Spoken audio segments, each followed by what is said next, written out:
7 o'clock.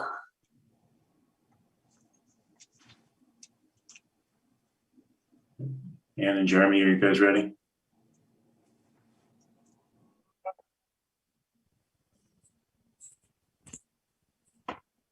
When you're ready, Chair. Okay. Are people admitted?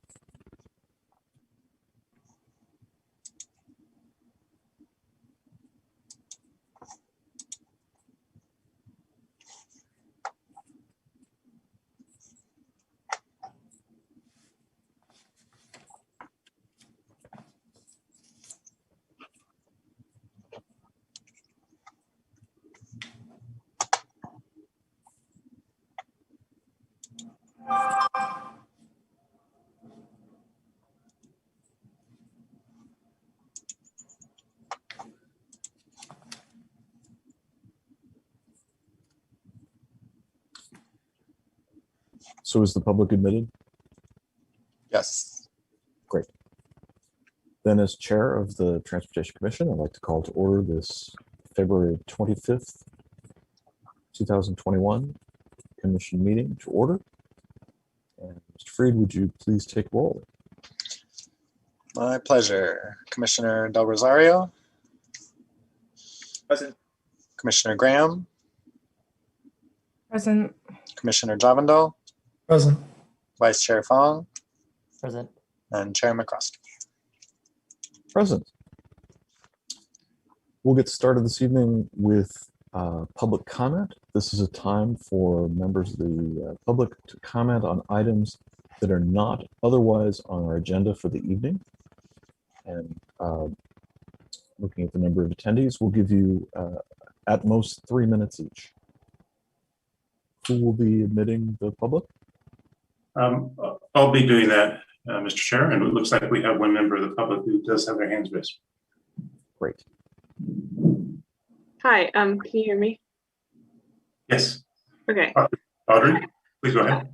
Hi, my name's Audrey. I'm a senior at Albany High School, and I was just coming to say that I've had trouble with the stoplight on Clay and San Pablo, right by the bowling alley.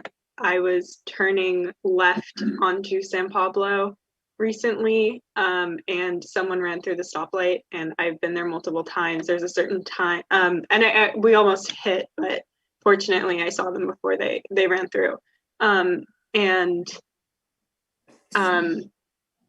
I've also been driving myself on San Pablo, and it's been very unclear if the light was red or yellow or green, and have had to slow down and been honked at and seen other people run the light multiple times. I think there's a certain time and day where it's especially not visible. So I'm graduating soon and leaving Albany, but I felt obligated to share this before I leave. So thank you for listening to me. Thank you.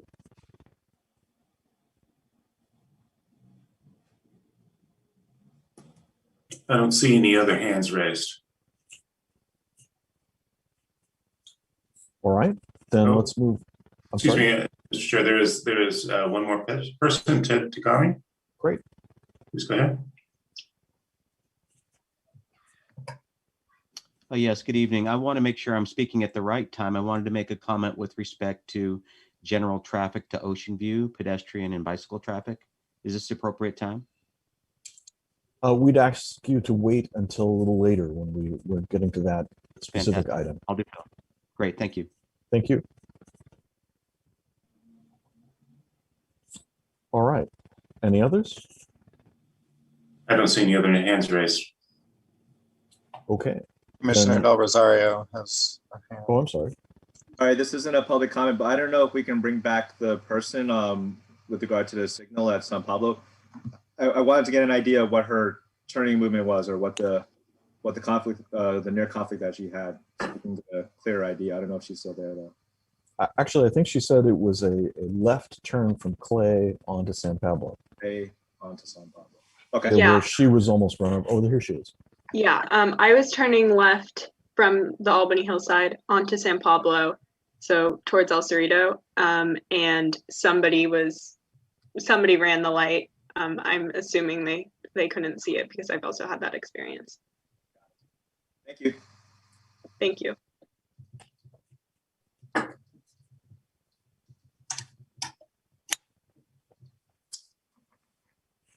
Anyone else? No, I don't see the other hands raised. All right. Then let's move along to the presentation phase of our agenda and look at the monthly police data if we have it, or is this the every other month? This is monthly. I left the next item on the agenda. That's the one that we don't have a presentation on. Police data I have. Hold on a sec.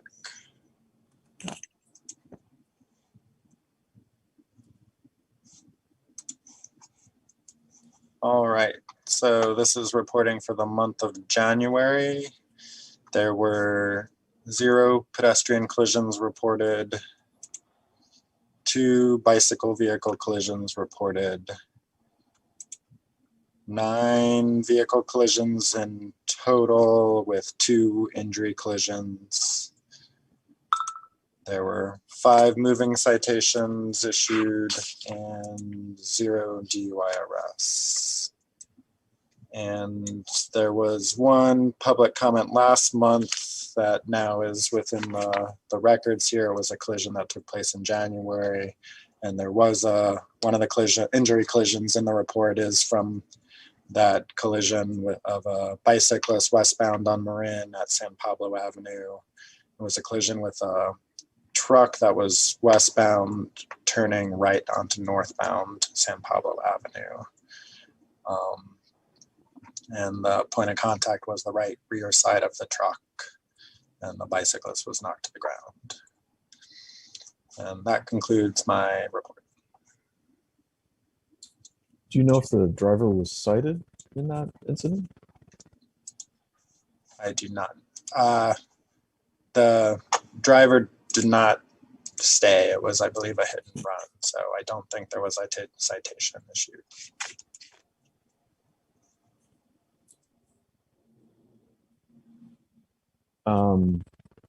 I'm seeing a note that Jeff Bond raised his hand. Is that correct? Disregard that. That's something between Jeremy and Ansu and myself, just sorting out a technological issue. Great. I'll ignore that. Commissioner questions?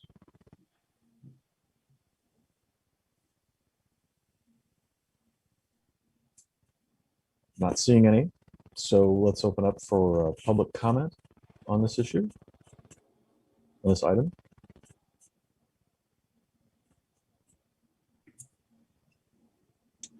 I'm not seeing any.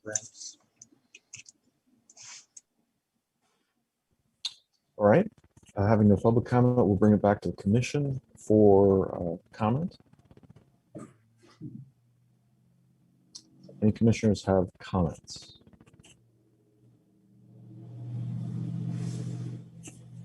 Seeing none, I'm going to close the item. And Justin, you were saying we don't have the shared mobility data this month? That's correct. No report. Right. So that moves us on to our consent calendar. And the single item on the consent calendar is our meetings of the January 28th meeting. Does anybody have, do commissioners have any corrections to the January 28th minutes?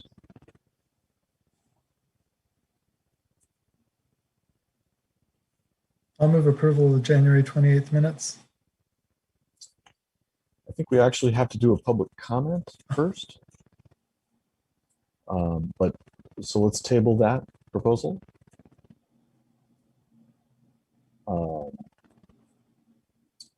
I'm getting a bit of visual lag, but I'm getting audio in real time. Do any commissioners have changes to the minutes? No. Okay. So let's see if the public has any comment.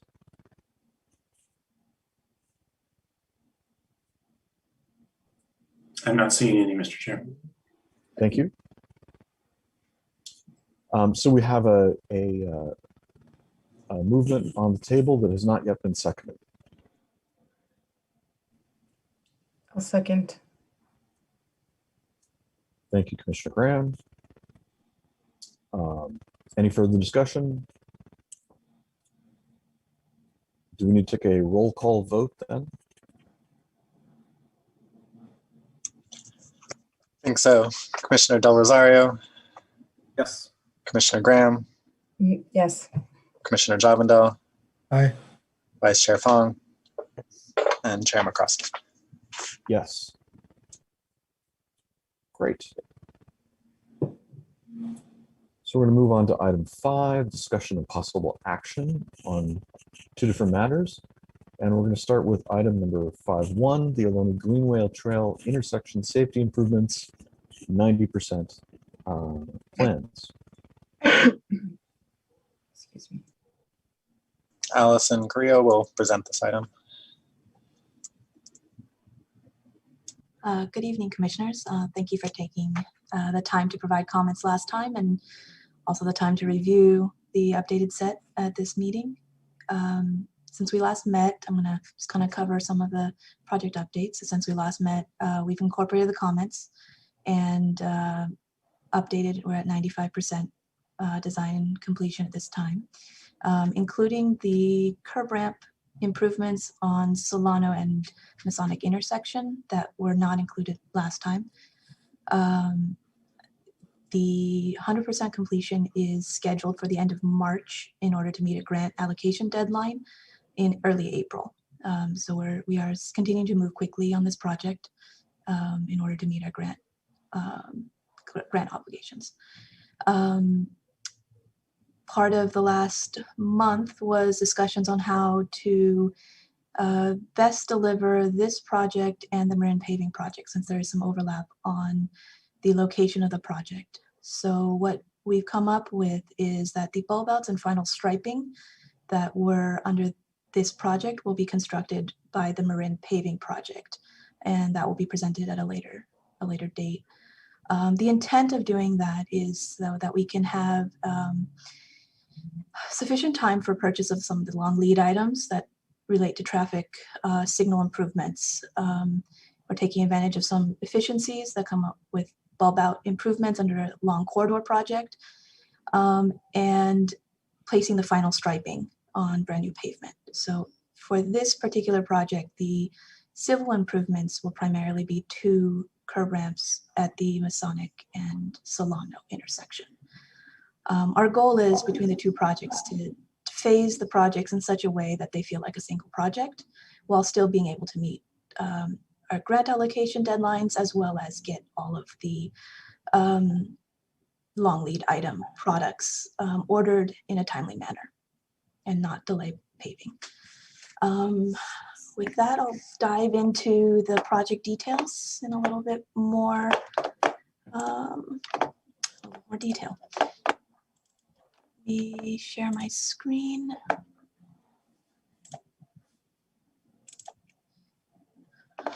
Can everybody see screen? Yes. Okay. So this will start with the civil improvements. So this is the intersection of Solano Avenue and Masonic Avenue, where we will be upgrading the 2 curb ramps that are located at the northern crossing. One of these ramps was previously identified under the lower Solano Avenue project, but with the signal upgrades, we actually have an opportunity to be able to relocate the ramp to a slightly better location so that the level landing is away from the corner of a building. And there's gonna be a little bit more sight distance for people coming up the ramp and the entrance to the art gallery, adjacent art gallery. On the east side, we have a ramp upgrade. This ramp currently does not have detectable domes, so we're making this into a compliant ramp.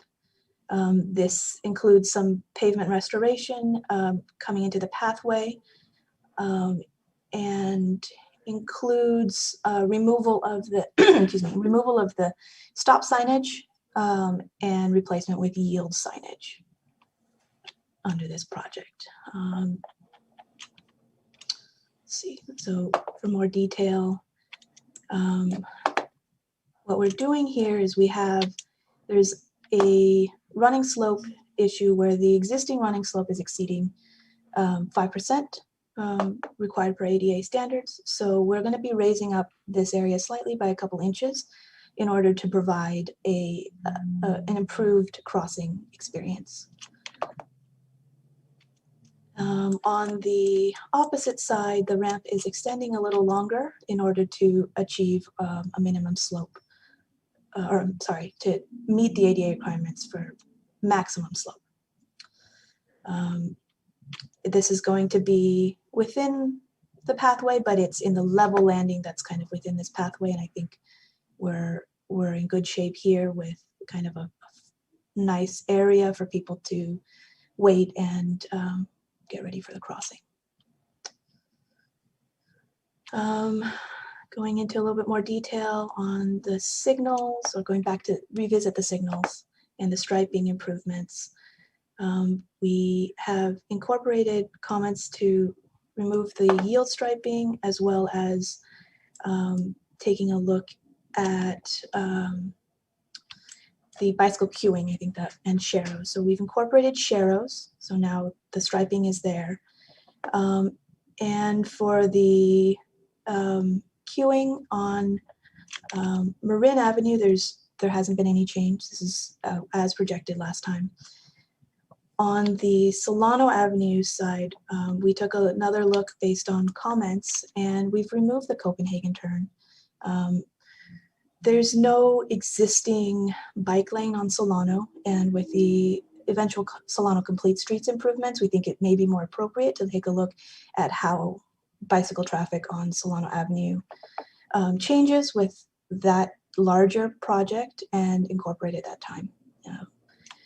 And then I think finally one of the comments was a question about the ramp adjacent to the barber shop. And we're just confirming that that ramp location is correct. And so we are not moving that ramp northward.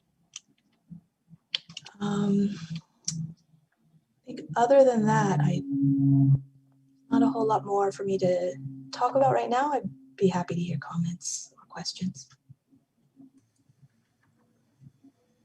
Let's start with questions from the commission.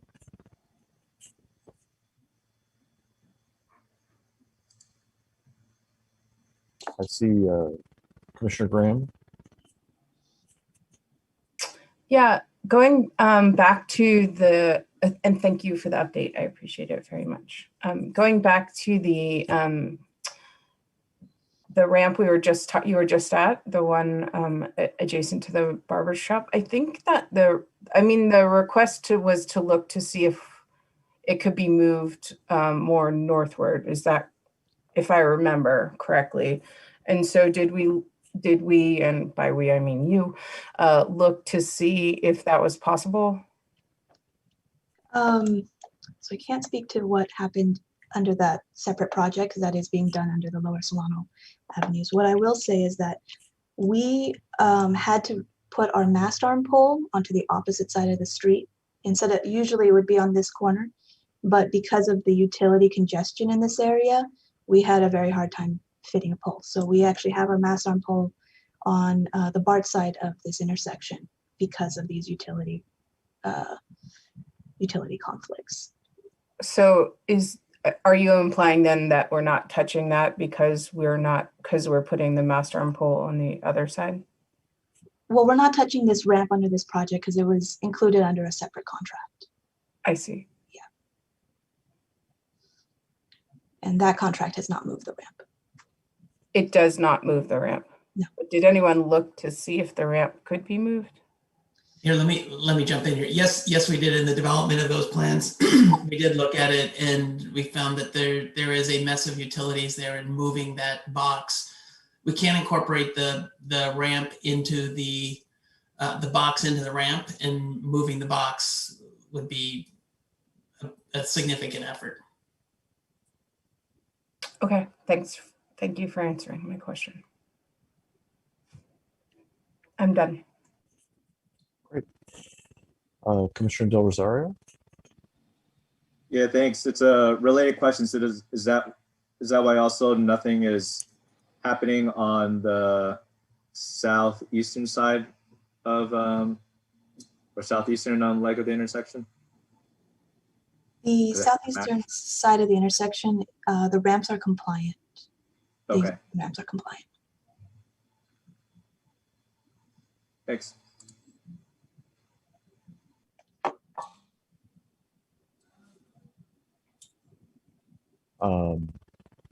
Not seeing any other hands raised. I have a couple questions. One is about the yield signs.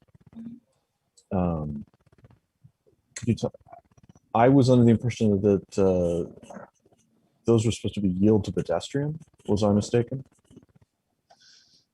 Let me get to that plan set, to that particular sheets with our signage improvements. So the yield sign is here. The existing intersection, the bike approach is in the middle of the pathway for southbound, and on northbound, it is on the right side. So we are putting in new signage right now for yield. And so the idea is that the bikes will yield to pedestrians that are at the corner, so that there's no conflict between a stop sign on a bike path and lights in the intersection itself. And that was in response to comment last time. I'll come back to that later under comments. Thank you. Could you show us where the call buttons are going to end up along the Greenway in both directions, at both intersections? I'll start with Marin. You know what? Oh, here, that's the wrong one. So here is, I'm sorry, I'll There are start only on 7 or Solano. 8 charts. Yeah. I'm starting on Solano. Apologies. So these right here, this is the symbol for the pedestrian push button, or the post mounted pedestrian push button. So we have 2 here adjacent to the trail on the east side, or the south side of the Solano intersection, and we have one pole mounted here for access, and the other one I believe is on the actual signal pole itself. Where's that signal pole? This one right here, I don't see. For my apologies if I'm having a hard time finding it. 6 right here. Now this note right here, yep, it points to that pole, so it's going to be pole mounted on that one. Great. And then on the Masonic and Marin intersection, here we go. We have a post mounted right here, a pole mounted right over here on the northeast side, and on the southeast side we have one right here. This is a post mounted, and another post mounted one on the southwest side of the corner. Right here and right here.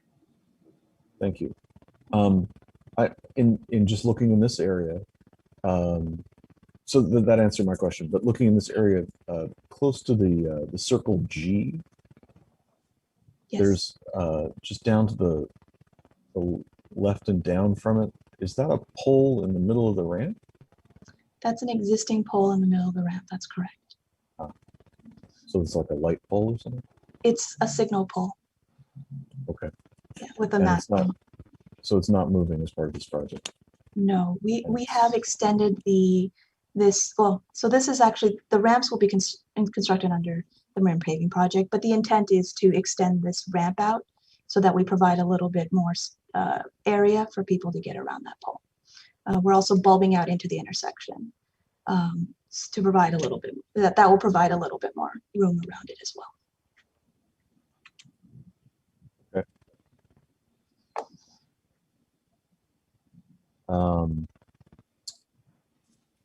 I think that does it for me. Any other commission questions? Mr. Graham? Is your hand raised again? Yeah, yep. Sorry, back to the same intersection, the Solano Masonic.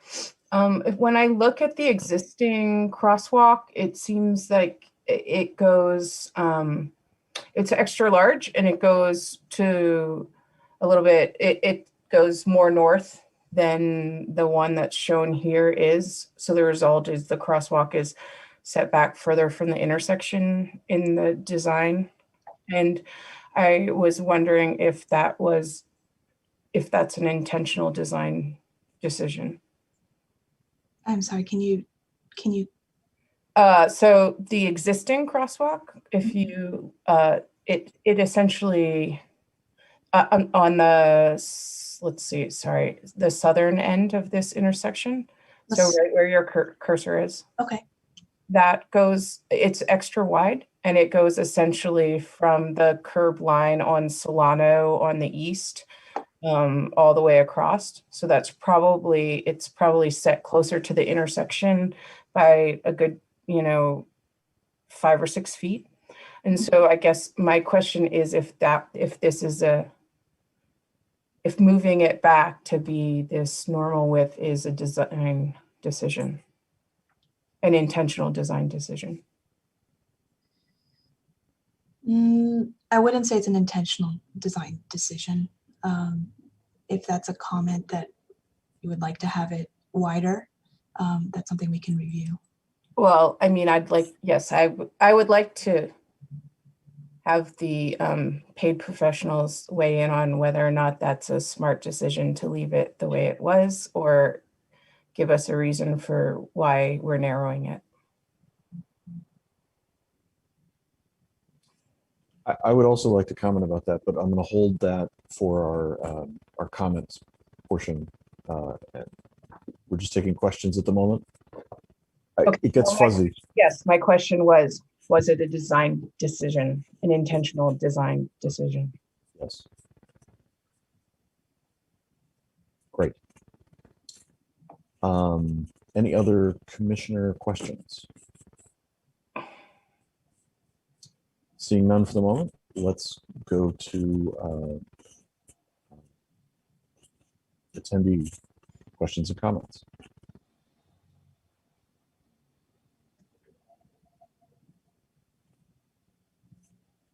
Looks like we have several hands raised, Mr. Chair. Great. Rachel Sarah, please go ahead.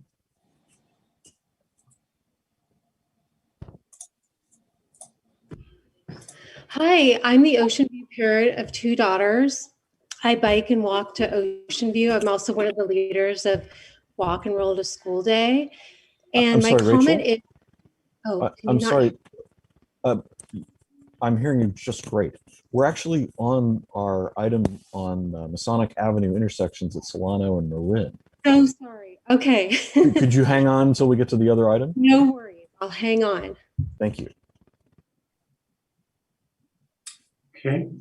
We do have one more hand raised. Amy Smullins, please go ahead.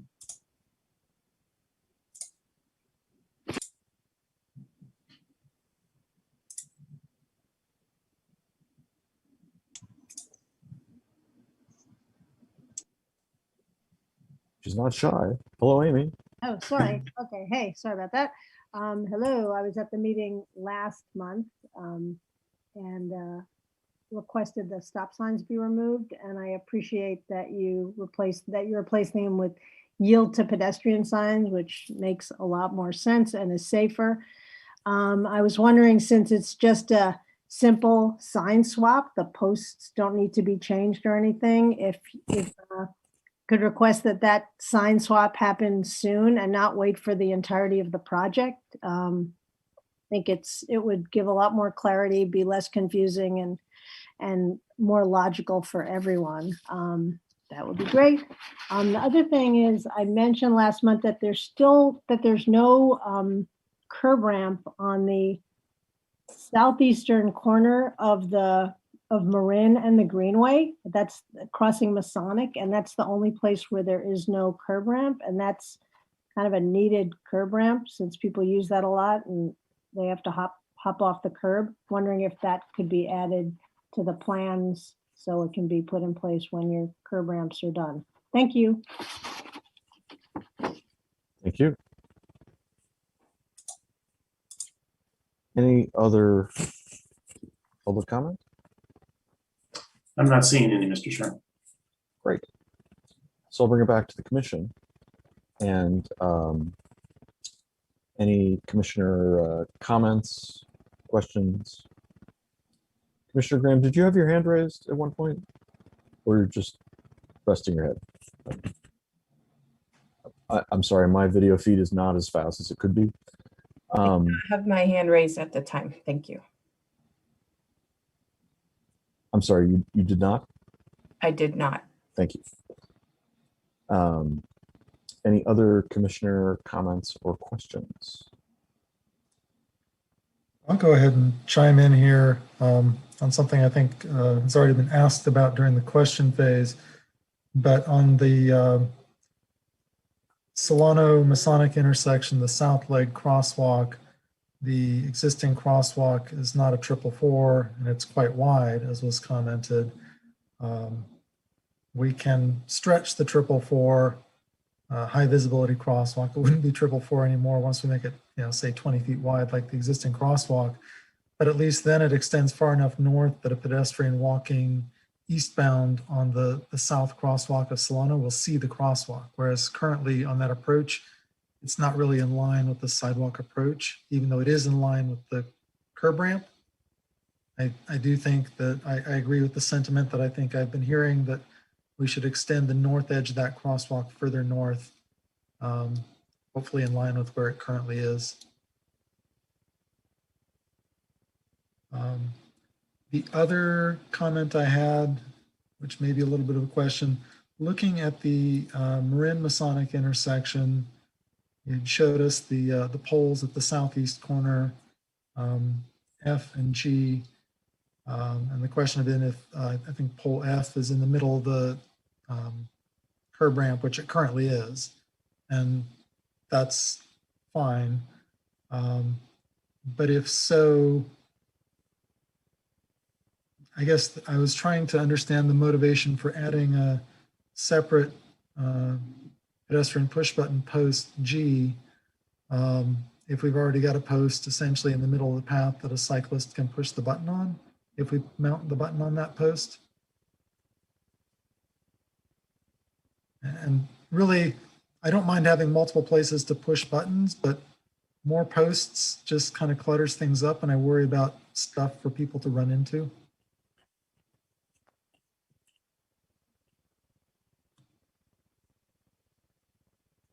Sorry, am I allowed to respond right now? Oh, please do. Yes. Okay. We'll definitely take a look at that, bring that back to our signal designer and have him take a look at it. Thanks. That's all I had. Thanks for making the changes. I have to think maybe that a cyclist might have to get their tire pretty close to the roadway to get forward to push a button on that post. Certainly That's the just a case. supposition. I guess the question would be with the redesigned version of the intersection, is that still going to be the case? Yeah. Because if we're doing a small bulb out there, and the pole doesn't move, then you've got more clearance ahead of the pole for the front wheel of the bike. Because I completely agree with you. Right now, you are pretty much, if you're next to the pole, your front wheel of your bike is out in the intersection. But with the extended curb ramp, if that's not the case, then maybe we can just keep the push button where it is. Again, not absolutely certain what's the best solution, but just trying to see what might work there. Great. Other commissioner comments? Then I'll take a turn. I'm sorry, I haven't had a chance to look into the details of the plans. But on this issue of the yield signs replacing the mini stop signs, I think, you know, it became clear in our last meeting that there's some confusion that the stop signs are directed to cyclists, and that yield signs could help alleviate that. And certainly there's a secondary issue with a stop sign in front of a stoplight and that kind of thing. If it's really directed at cyclists and for the protection of walkers, then can we make that clear by having signs that specifically indicate some form of cyclist yield to pedestrians? Or is that already the case?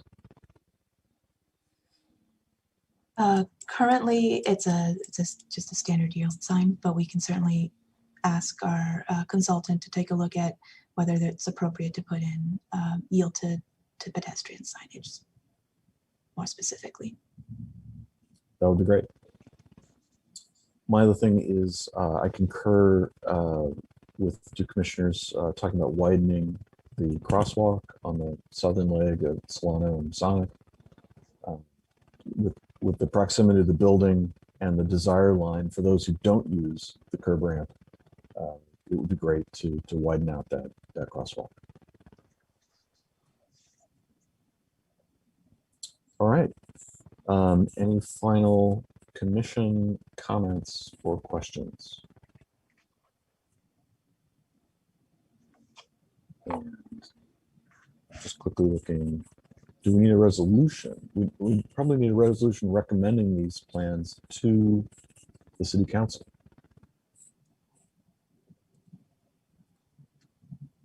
According to the staff notes. So can I get a motion?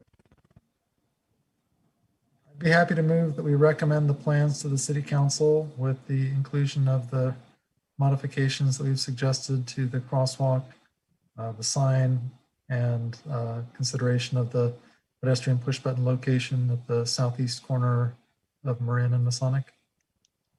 I'll second it. And can we put in the comment from Amy Smollins about trying to look also if we can replace the signage as soon as possible?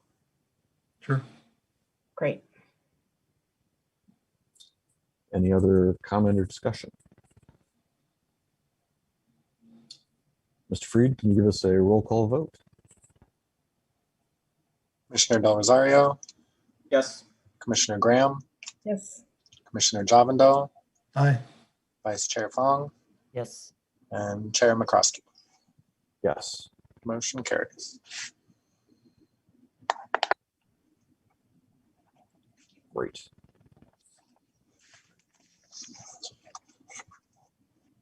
Okay. So that will close item 5.1 and move us into item 5.2, access improvements to Ocean View Elementary School. And this includes a request for an encroachment permit to construct a new driveway across to allow access on Buchanan Street.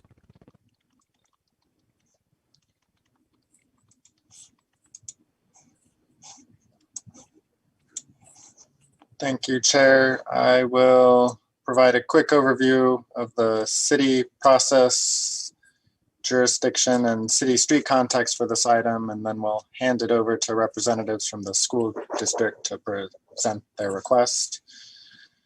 Design and construction of a new driveway on Buchanan Street is subject to approval by the city through an encroachment permit, which authorizes a contractor to perform work on city streets and sidewalks. The reconstruction of the school and work on the school property is exempt from City of Albany review. It's subject to review by the California State Architect. And Jackson Street south of Buchanan is part of the UC Village student housing property and under the jurisdiction of the University of California. The exhibit provided by the school district identifies a parking lot at the north end of the school site with 26 vehicle parking spots and 8 bicycle lockers. It includes the existing driveway access on Jackson Street and the proposed driveway location on Buchanan.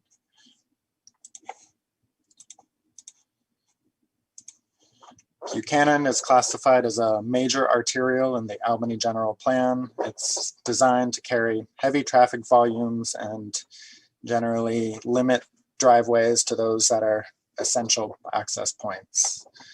In terms of volumes and speeds, the 2014 Engineering and Traffic Survey counted 29,000 average daily traffic volume vehicles, and the spot speed survey conducted for that west of Jackson found 30 miles per hour as the 50th percentile speed and 32 miles per hour as the 85th percentile speed to get a sense of the speed and volumes on Buchanan. The 2015 general plan EIR data showed similar 29,000 daily trips, and we have 2 sources of data for the peak hour volumes. The general plan had 2,100 vehicles in the AM peak hour, 2,240 in the PM peak, and the Fair and Piers review that the school district provided had a count of 1,850 vehicles in the AM peak hour and 1,550 in the PM peak hour. In terms of the geometry and the site location a little more specifically, the driveway would be right in, right out access from the to and from eastbound Buchanan. But due to the proximity to the eastbound left turn break in the median, there's a concern that it would induce some prohibited lefts in or out of the driveway. Otherwise, additional U-turns are needed for these lefts that would currently utilize the signalized left turn at Jackson Street from the existing driveway. And I'll just note that the review by Fair and Piers recommended further prohibiting outbound use of the driveway to improve the safety of the proposal for the new driveway, and that outbound vehicles utilize the existing Jackson Street driveway. It also recommended removal of additional on-street parking spaces for safe vehicle approach and additional structural and signage striping changes to improve the safety of the proposed driveway. And with that, I will hand it over to the school district representatives to talk a little more about the request and the proposal. Jeff, I think they wanted to start with the superintendent, if you could, but bring all 3 in. I think they can sort of hand off amongst themselves.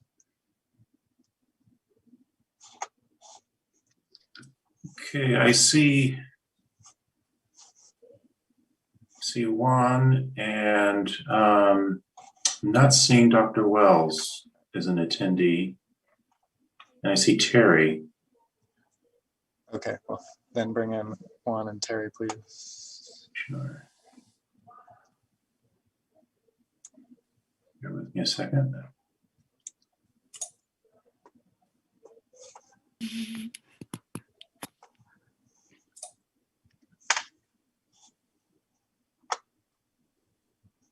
I thought I saw Terry. It seems to have gone away suddenly. Terry is in. Juan's showing in. Okay, Juan, good. Are you there? Did you want to kick it off? Oh.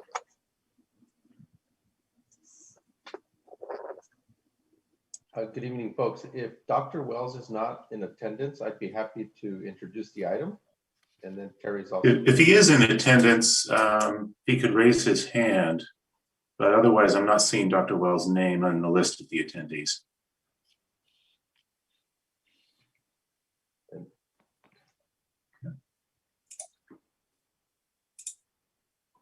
No.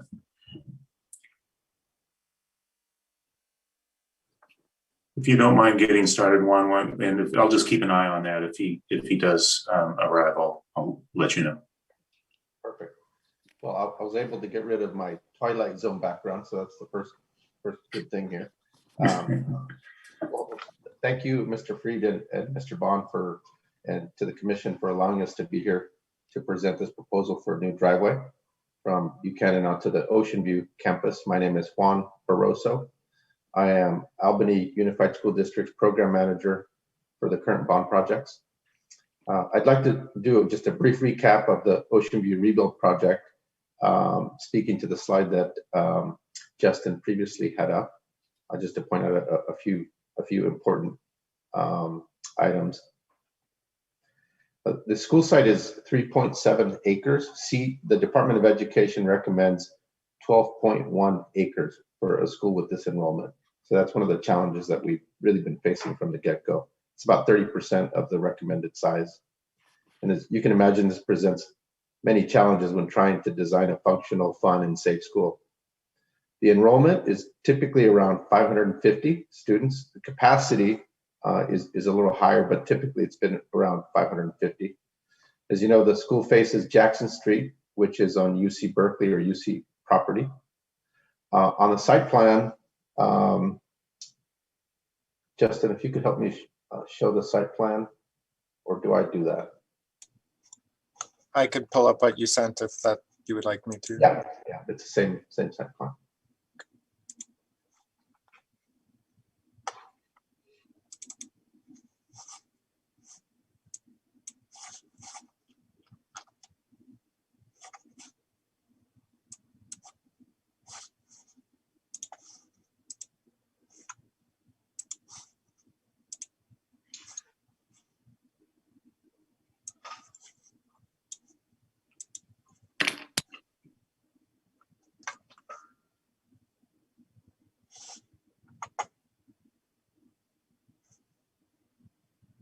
Is it up?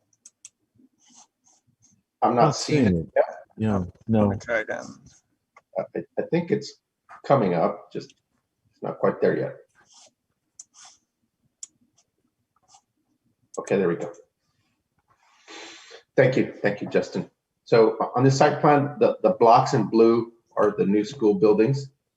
The two lower buildings, bottom left and bottom right, are existing buildings. That's a multi-purpose room and a support spaces up to the right. Those are being seismically upgraded and modernized. There are 26 classrooms at the school, a library, multi-purpose room, support spaces, and admin offices. Previously to this project, the school did not have a drop-off pickup zone. It had a small parking lot located at the southeast corner, adjacent to UC Berkeley property. So the school was designed for the time in which it was built in the early 70s. This new plan greatly improves the Jackson Street frontage with an actual drop-off and pickup lane, which I think is going to be a really significant improvement that parents and students and the community will appreciate. It also creates parking at the southeast corner adjacent to the UC Village and along Buchanan, as Justin previously mentioned. This new parking plan provides a total of 37 parking spaces. That's 20 more than we currently have, meaning this plan is going to take 20 cars off the local streets that typically park on the streets. There's two fire lane entrances, one off of Jackson. They're kind of, I don't know if you can see my cursor, but the entrance off of Jackson is a fire lane. And there's also a fire lane at the proposed driveway that's currently supposed to be a rolled curb for fire lane access. There's also a 25-foot wide easement that runs east-west, right north of the first classroom building there. This easement really made it difficult for the architects to design an optimal school, but it's something that was existing and a constraint we had to deal with. This plan shows the vehicle traffic indicated with red notations with expected patterns. Pedestrian and bike traffic is indicated in the purplish color, also with expected patterns and some counts just from Principal Jorgensen's experience at the school. We've also shown bike and scooter racks. Locations for those are also indicated here. And although not part of tonight's discussion, the district is studying the feasibility of adding a bike path along the Jackson frontage, and a rough concept of this bike path was shared with Justin, and I believe was included in your packet. So all in all, I think this is a wonderful design, despite the many constraints that come with working on a tiny site. The concern and the reason we're in front of you today is the congestion and safety risks that occur on Jackson, south of Buchanan, particularly at the entry to the campus from Jackson. And in order to improve traffic flow and lower the risk of students and parents having to cross vehicle traffic coming onto the site from Jackson, we are proposing that a driveway be allowed from Buchanan into and out of the staff parking area there.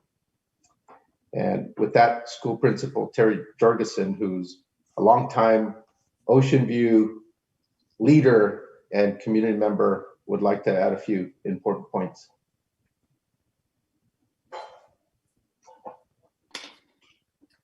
Good evening, members of the Traffic Commission and the members of the community. I want to thank you for the opportunity and for your consideration to our request. I've been waiting many months for this opportunity to sit before you and try to explain why we have this request for you tonight. My name is Terry Georgeson, and as Juan mentioned, I've been a longtime member of this school site community. As a matter of fact, there are a couple of you on this commission who I remember as being a teacher when your children at the middle school at this location. So it's awkward to say, but I've been on this location for 25 to 28 years off and on. So I've seen lots of changes over this time. Throughout this time, I've witnessed, probably most importantly on Jackson Street, a huge increase of cars and buses. When I was first at this school, Jackson Street was a one-way street in front of our school, or a two-way in front of our school, but you could not go beyond it both ways. So traffic was really limited back in the late 80s in front of Jackson Street. When I became principal back in 2007 or 8, the city did a remarkable improvement to helping traffic towards Ocean View, which was adding a left turn signal on Buchanan onto Jackson, in which that was the way I came to work each day. So I experienced that improvement a lot and really appreciated that safety factor. However, over the years, numerous near misses and several collisions that students and pedestrians have had with cars throughout the years. 2 accidents I'm familiar with required medical attention at that intersection. Since the development of our community design team for our rebuild project, we have discussed this item with our local community, including every PTA meeting since the design committee was created. And we've had recent conversations with rollers and strollers approximately 3 times in the last several months. We've gotten some great feedback from these discussions, some ideas for other ways of mitigating traffic, but overwhelmingly the support of adding this driveway, both for ingress and egress from Buchanan onto our site, has been supported by many. Currently, the problem and safety concern with this plan for our staff parking of egress and ingress planning offered the Jackson Street is that if you notice that the for this plan here, if you can see on the fire entrance right up there near the top on Jackson Street, that's only approximately 100 feet from the corner of Buchanan and Jackson.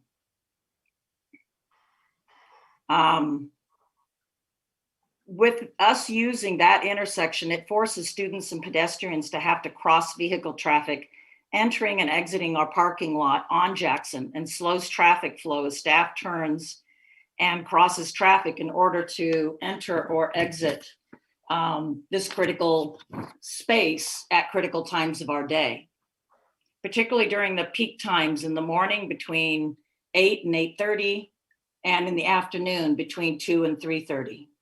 On Wednesdays, all of our students leave at 1:40 to 1:45.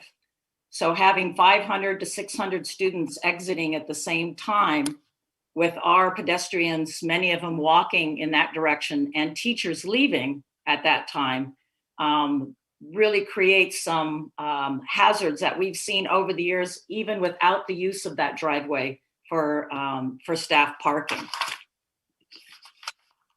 So our proposal is supported by staff, many of our parents, and neighbors in the community.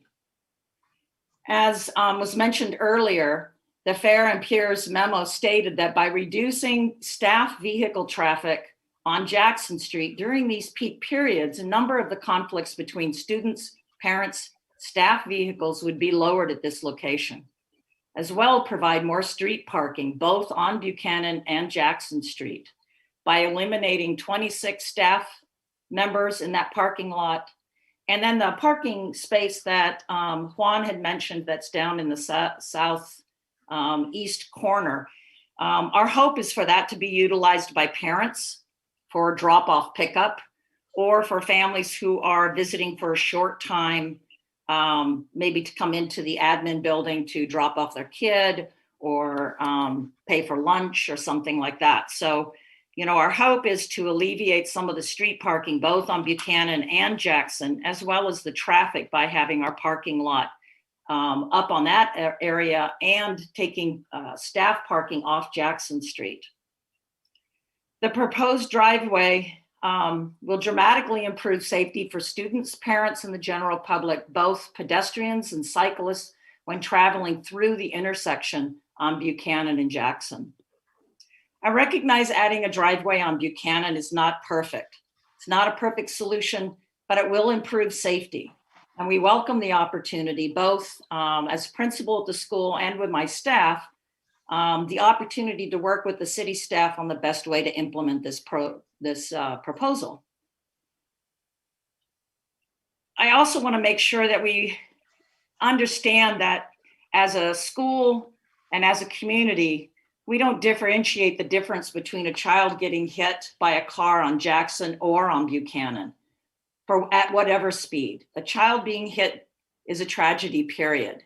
And what my proposal and our proposal is trying to alleviate is traffic coming in and out of a parking lot while we have large numbers of students and families coming onto our campus at the same time.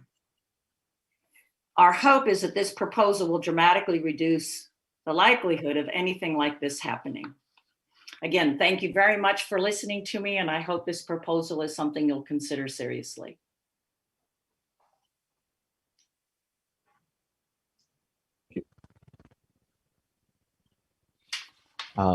Has Dr. Wells joined us? Or do we expect him, Principal Georgeson? I'm sorry, I have not heard from him. I don't see him in the list of attendees.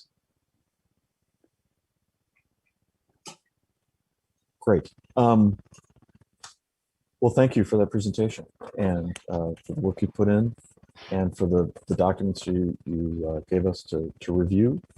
And let's take commission questions at this time.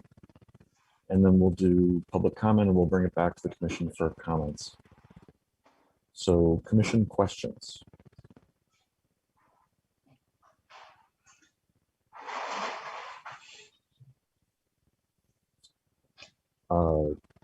Commissioner Del Rosario. Thanks. Do we have an idea of how many cars are, the volume of cars doing drop off in the morning at Ocean View? You know, I've never done a study or a count, but I generally speaking, because of our location and the busy traffic on Buchanan as well as San Pablo, we have a lot of families that probably drive more than they would want to. Many of them are on their way to work. But if we figure we have 550 students, some of those families have more than one child, so they may be dropping both of them off. But I would say in the morning, it's not uncommon for us to have as many as probably 75 to 100 cars coming and going, considering also that we have before care that starts at 7:30. So the area can really have quite a bit of traffic, particularly in the mornings. Thanks. If I can get a second question in, since I've already unmuted. Do we know why the street was converted from one-way to two-way on Jackson? I don't know if that's someone on the commission or the principal can answer that, or staff.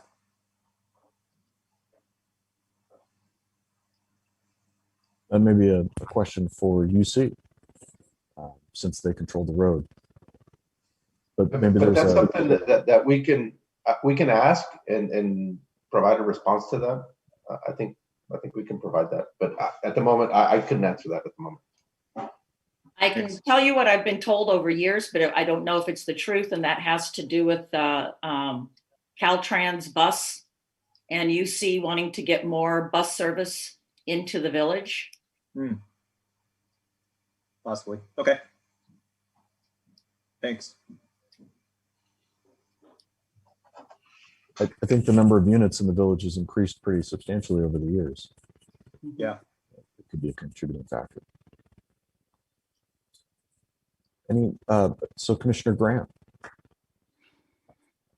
Can I just clarify, is your recommend is Unified Hope the same as the recommendation in the Fair and Piers, such that you're suggesting that with a new driveway, you would take up the recommendations that are in there as well, which are things such as the crossing guard and the limiting egress out in the afternoon?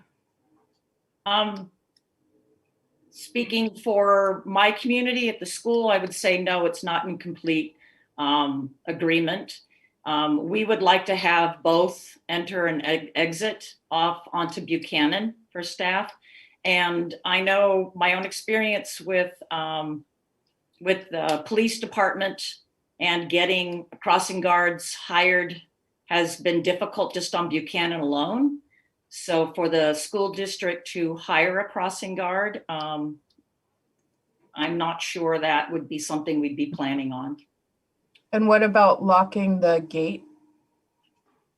Yeah, we lock gates and secure gates during the school day as it is, so it would become part of our common practice. Okay. I have a few other questions. Has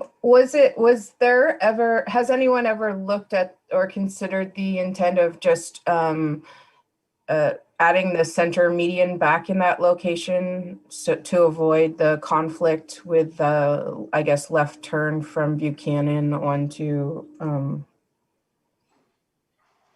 Cerrito Street? I'm not aware of it being something the city has looked at recently.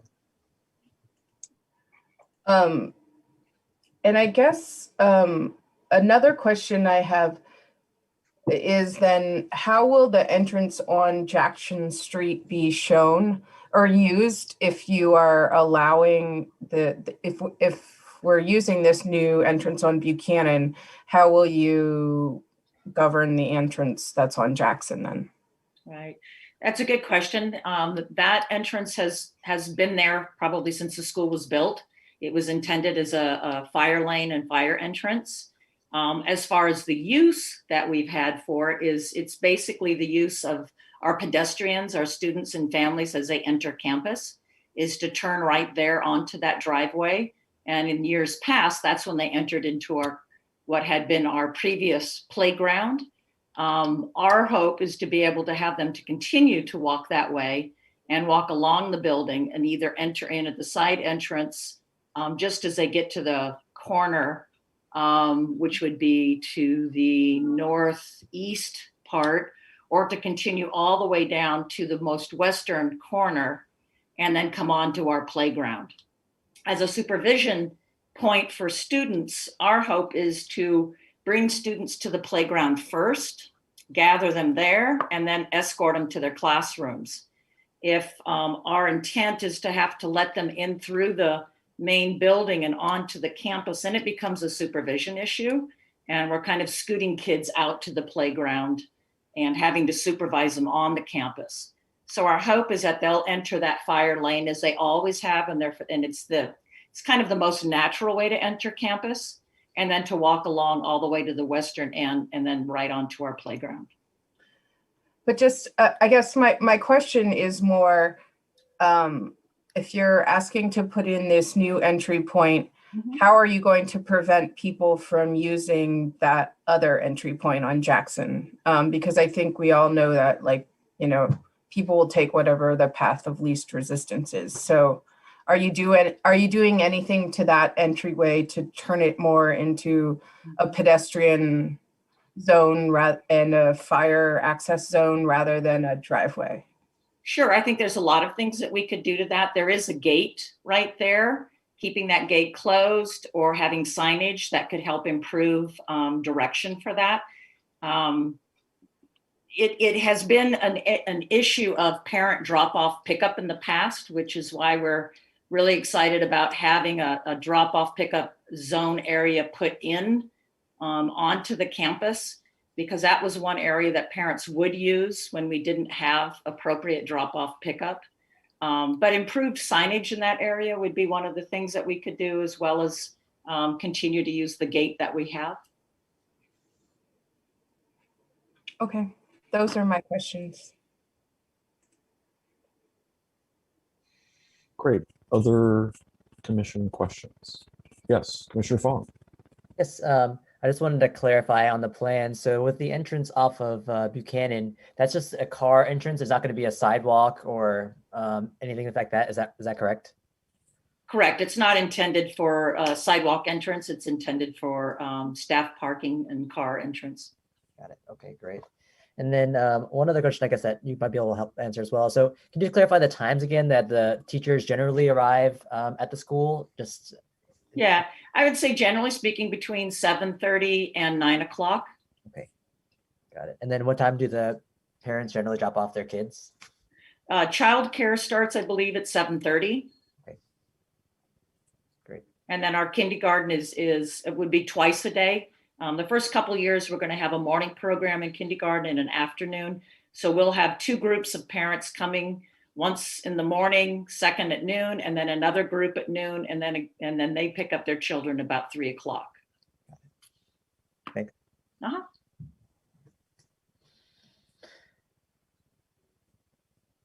Other commission questions?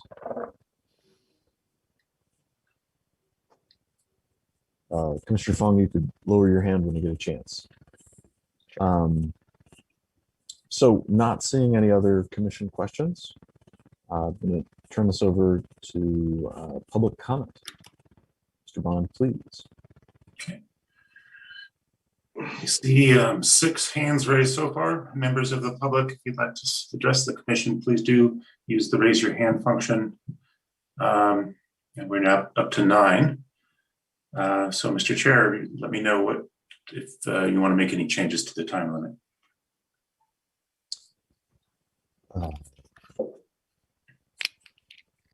Should we say 2.5 minutes? But whatever you wish. We're up to 11 now. 2 minutes. Yes, we're going to limit public comment to 2 minutes on this item. Thank you. Okay. So we'll start with Kim Chutain. Please go ahead.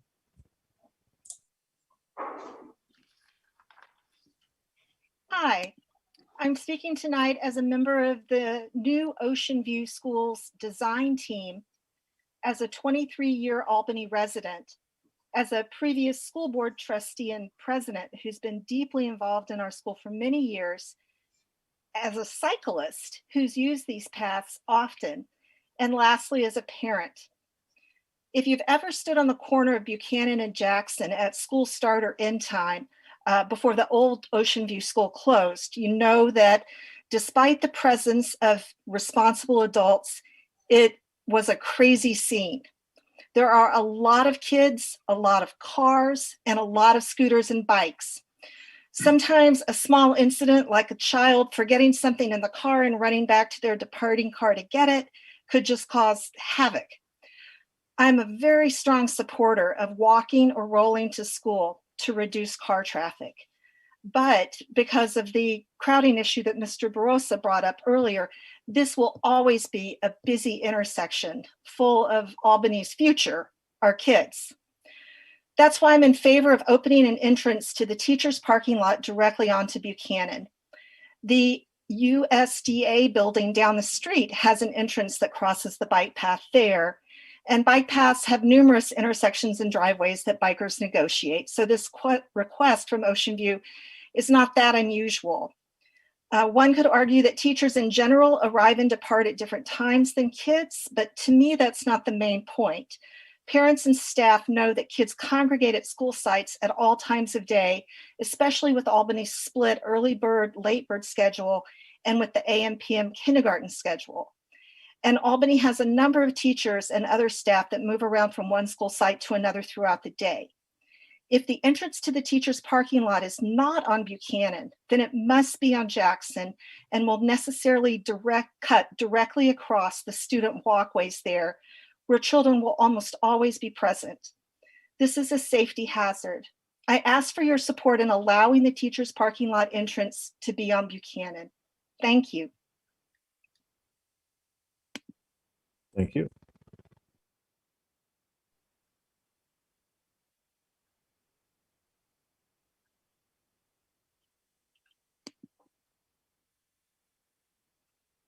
Rachel, Sarah, please go ahead. Hi, I'm Rachel Sarah. Thank you, Ken, for directing me to the right place after I'd logged in from another meeting. So I'm the Ocean View parent of 2 daughters. We bike and walk to school every day, crossing at the busy intersection to Buchanan. I was also one of the leaders of Walk and Roll to School, and I'm a former PTA board member. So I would see the kids every morning and afternoon walking and biking into school.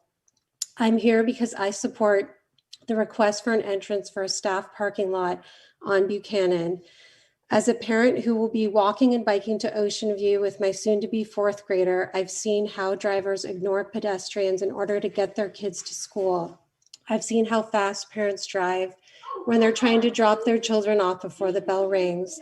I'm very concerned that a staff parking lot located on Jackson is not safe for kids who are walking into school. A separate parking lot is vital to our children's safety, so I'm advocating that the entrance point be moved to the location off Buchanan. Thank you so much for considering the safety of our children. Thank you. Next, Tagami, please go ahead.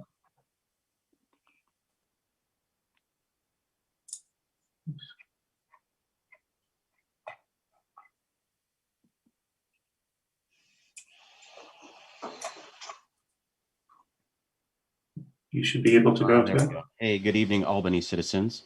A longtime resident of Albany on the 900 block of Jackson since 1994. Anything we can do to ease traffic along Jackson Street, either northbound to Buchanan or from Buchanan on the other side of Buchanan into the village is very helpful. I'm in support of adding that driveway on the Buchanan side, anything to ease that congestion. With respect to look at it in the broader context, not just as I look at these maps, the flow, you're not really looking at Cerrito in the context of this driveway. Perhaps no left turn or a northbound from Cerrito turning left on Buchanan. If that was not permitted, that could ease some traffic. I'd also suggest looking at eliminating those parking spaces in front of the driveway and a right turn on into that parking lot that's proposed, and or a right turn out of the parking lot to merge with traffic a little more easily. You'd lose 4 parking spaces, but I think you'd increase safety during those peak times of about 2,000 cars per hour. And outside of that, I think it's a good plan. It's wonderful to see the new school. My sons grew up there, learned how to ride bicycles on that playground, and it's just wonderful to watch Albany grow. So I do support the driveway. Thank you. Thank you. Next, Nick Pilch, please go ahead. Thank you. Can you hear me okay? Yes. All right, thank you. I urge the commissioners, as a veteran of 15 years of commissions and committees and council, and as a parent of a student who went through all 12 years of Albany schools, to consider rejecting this proposal. The path along Buchanan is a gem, and it was constructed with great expense and unfortunately does already cross 2 driveways. And to add another is just adding insult to injury. I think that the whole framing of this discussion bothers me considerably. The school did not have to design schools such that all the many buildings were discontiguous and only 2 stories. This land could have been used much better, much more densely. So I'm not, that argument does not hold water with me. But mostly I reject the framing of this as we have to do whatever we can to help cars get to or get through this site. What we should be talking about is what can we do to make it as safe as possible for pedestrians and bicyclists and people using transit to get to this site and discourage cars from using this site. I don't know that we need a parking lot inside the school. There is a parking along Buchanan. There is overflow parking in the Ocean View field parking lot. Cars could park far away. In particular, the notion that we must accommodate people using their cars to drop off children greatly bothers me. I think if we prioritize the safety of the children, we must prioritize the children and not the drivers of the motor vehicles. Thank you. Thank you. Next is Benjamin Hensler. Please go ahead.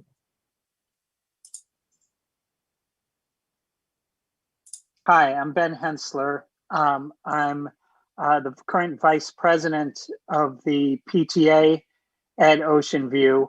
I've been a parent of Ocean View students now going on my 9th or 10th year. Both my older daughter went all the way through Ocean View from kindergarten through 5th grade, and my younger daughter is in 5th grade now. I also live a block away from the school on Solano. I walked my daughters until we were in distance learning to school every single day. I also bicycle, and I use that route along Jackson Street for commuting and shopping. I strongly support this proposal for this reason.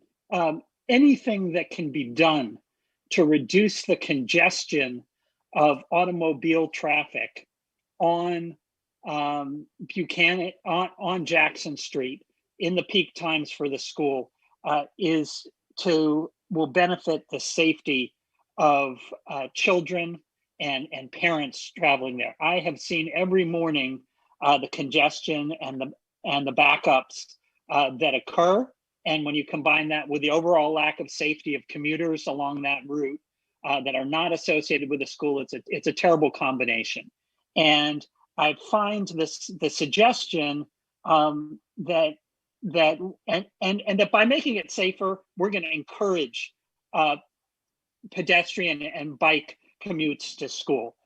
Secondly, I find the idea that teachers should have to park off site and not have a dedicated parking site that they can access from Buchanan Street to be absurd. The teachers really need to be able to access the school and be able to park securely on site. We need to provide that to them. Thank you. Next is Madison Brick. Please go ahead.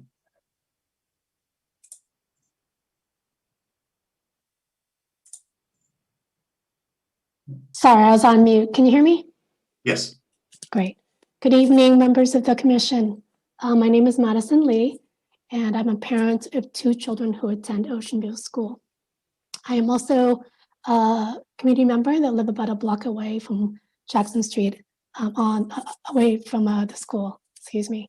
I am also in support of this proposal to have a driveway off of Buchanan. I also, over the years with my kids attending the school, have seen numerous times potential accidents happening right where parents are dropping off and picking up at the very intersection where the fire lane enters onto the site off of Jackson. I do regularly bike around town, and I do walk my kids to school when school is open. And I use that street down Jackson Street to go to and from work every day. So it's a route that I'm very familiar with, and I am in full support of any possibility to reduce any sort of high traffic along Jackson vehicle traffic.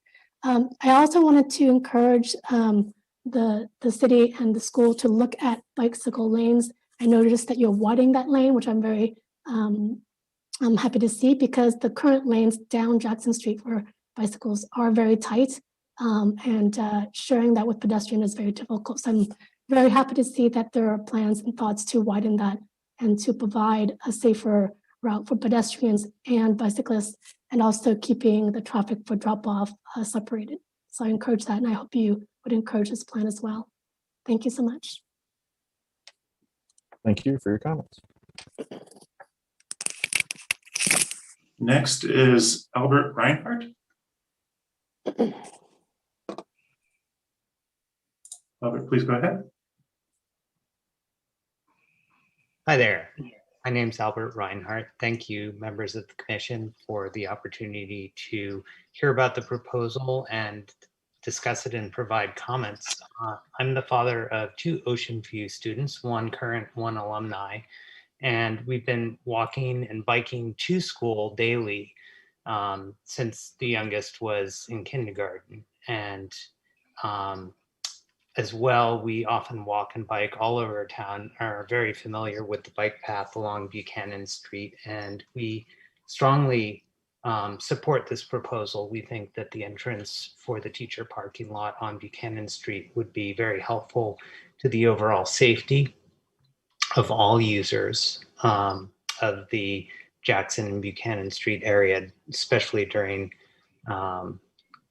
drop-off and pickup times. Having cars have to cross through a major pedestrian area where kids are walking along Jackson Street to get into the school seems like it would be very disruptive to the flow for both cars and potentially dangerous for kids. So again, I think the entrance and exit for the teacher parking on Buchanan Street makes a lot of sense for many reasons. And thank you again.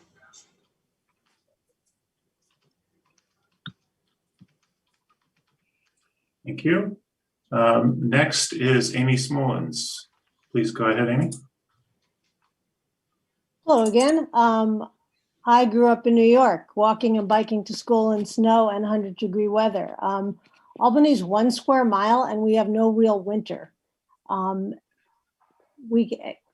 Most kids can walk or roll or stroll to school from any corner of the town, as the woman from Beverly Street mentioned.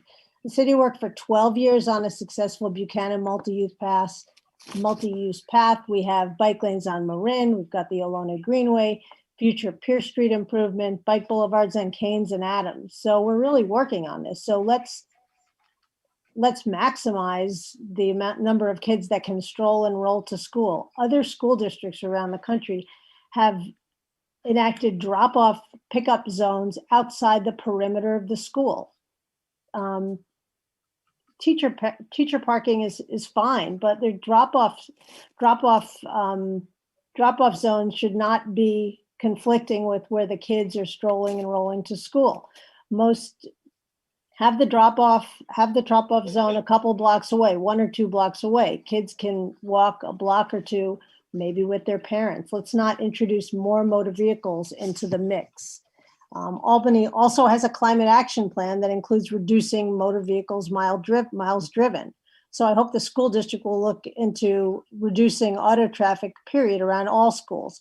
I know it might be a little more difficult because of UC here, but having drop-off zones not right in the perimeter will make it safer for all kids who want to walk and roll to school. Again, our city's 1 square mile, moderate weather. Let's not encourage car traffic. Let's encourage kids to use active transportation. You guys are the Active Transportation Advisory Committee, so please advocate for kids walking and rolling to school. Thank you very much.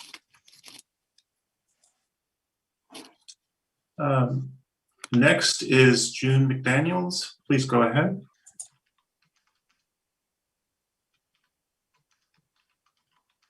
Hi there, I'm June McDaniels. I've been a long-time Albany resident, and I was a former PTA president at Ocean View.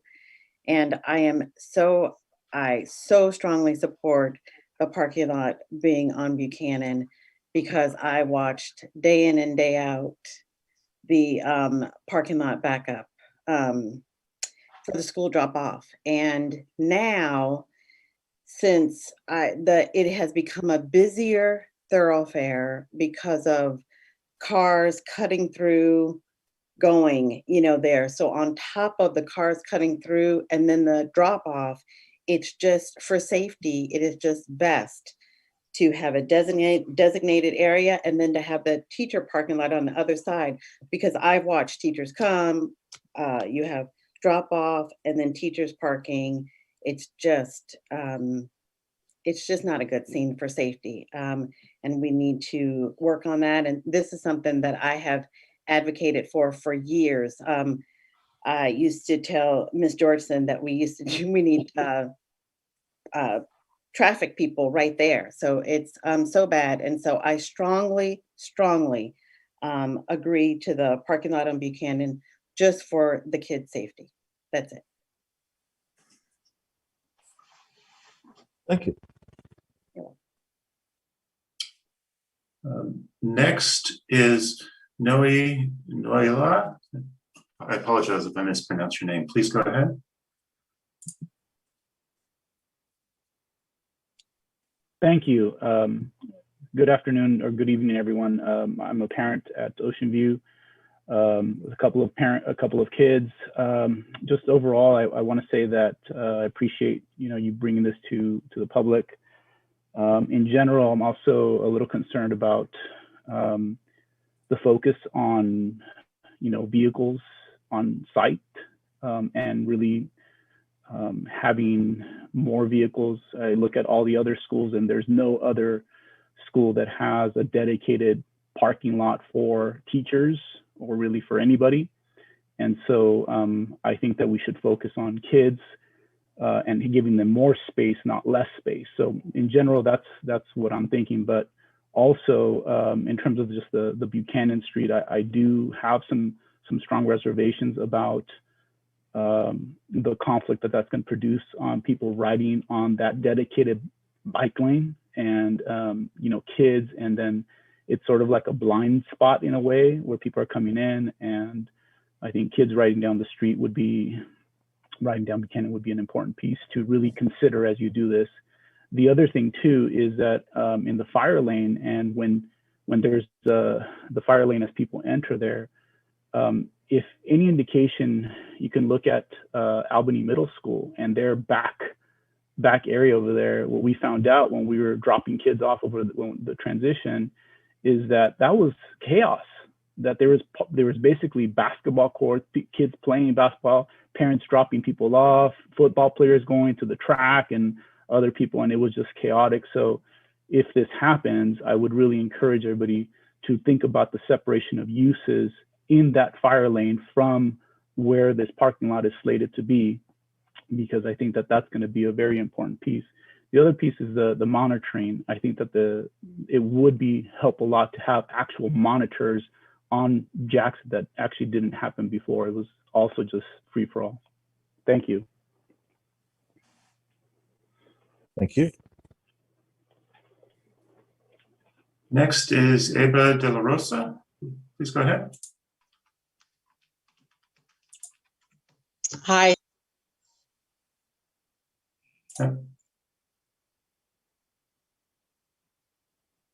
Sorry, try again. Sorry. Okay, how's that? Better. Thank you. That was my fault. Thank you. So I was at Ocean View for 11 years. I have 3 children, all of whom went to Ocean View kindergarten through 5th grade. We both walked and cycled to school, and walked and cycled around town. So very familiar as well with the bike path, and are a fan of that. We've seen how bad that intersection is, and I am in support of locating the staff driveway on Buchanan. I think there are fewer kids that come from that direction, and adults on bicycle commuting along that pathway could react better to cars versus children who are walking along Jackson Street, having cars cross in front of them to access that driveway. I do think that it's essential to have a drop-off zone on campus for students, because there are parents that need to drive to work and drop their children off at school. There's a lot of young children that it's not feasible for them to walk to school on their own. First grade, kindergartners, they need to be dropped off on site and not a couple of blocks away. So yeah, just calling in to show my support for the Buchanan Street driveway. Thank you. Thank you. And this will be our last speaker that has a hand raised. If anyone else who hasn't spoken yet would like to address the commission, please use the raise a hand feature. Carol Butler, will you please go ahead?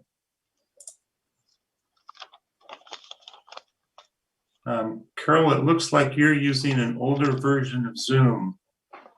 So I'm going to promote you as a panelist, if that's okay. Your video would be visible unless you turn it off. So I'll go ahead and do that.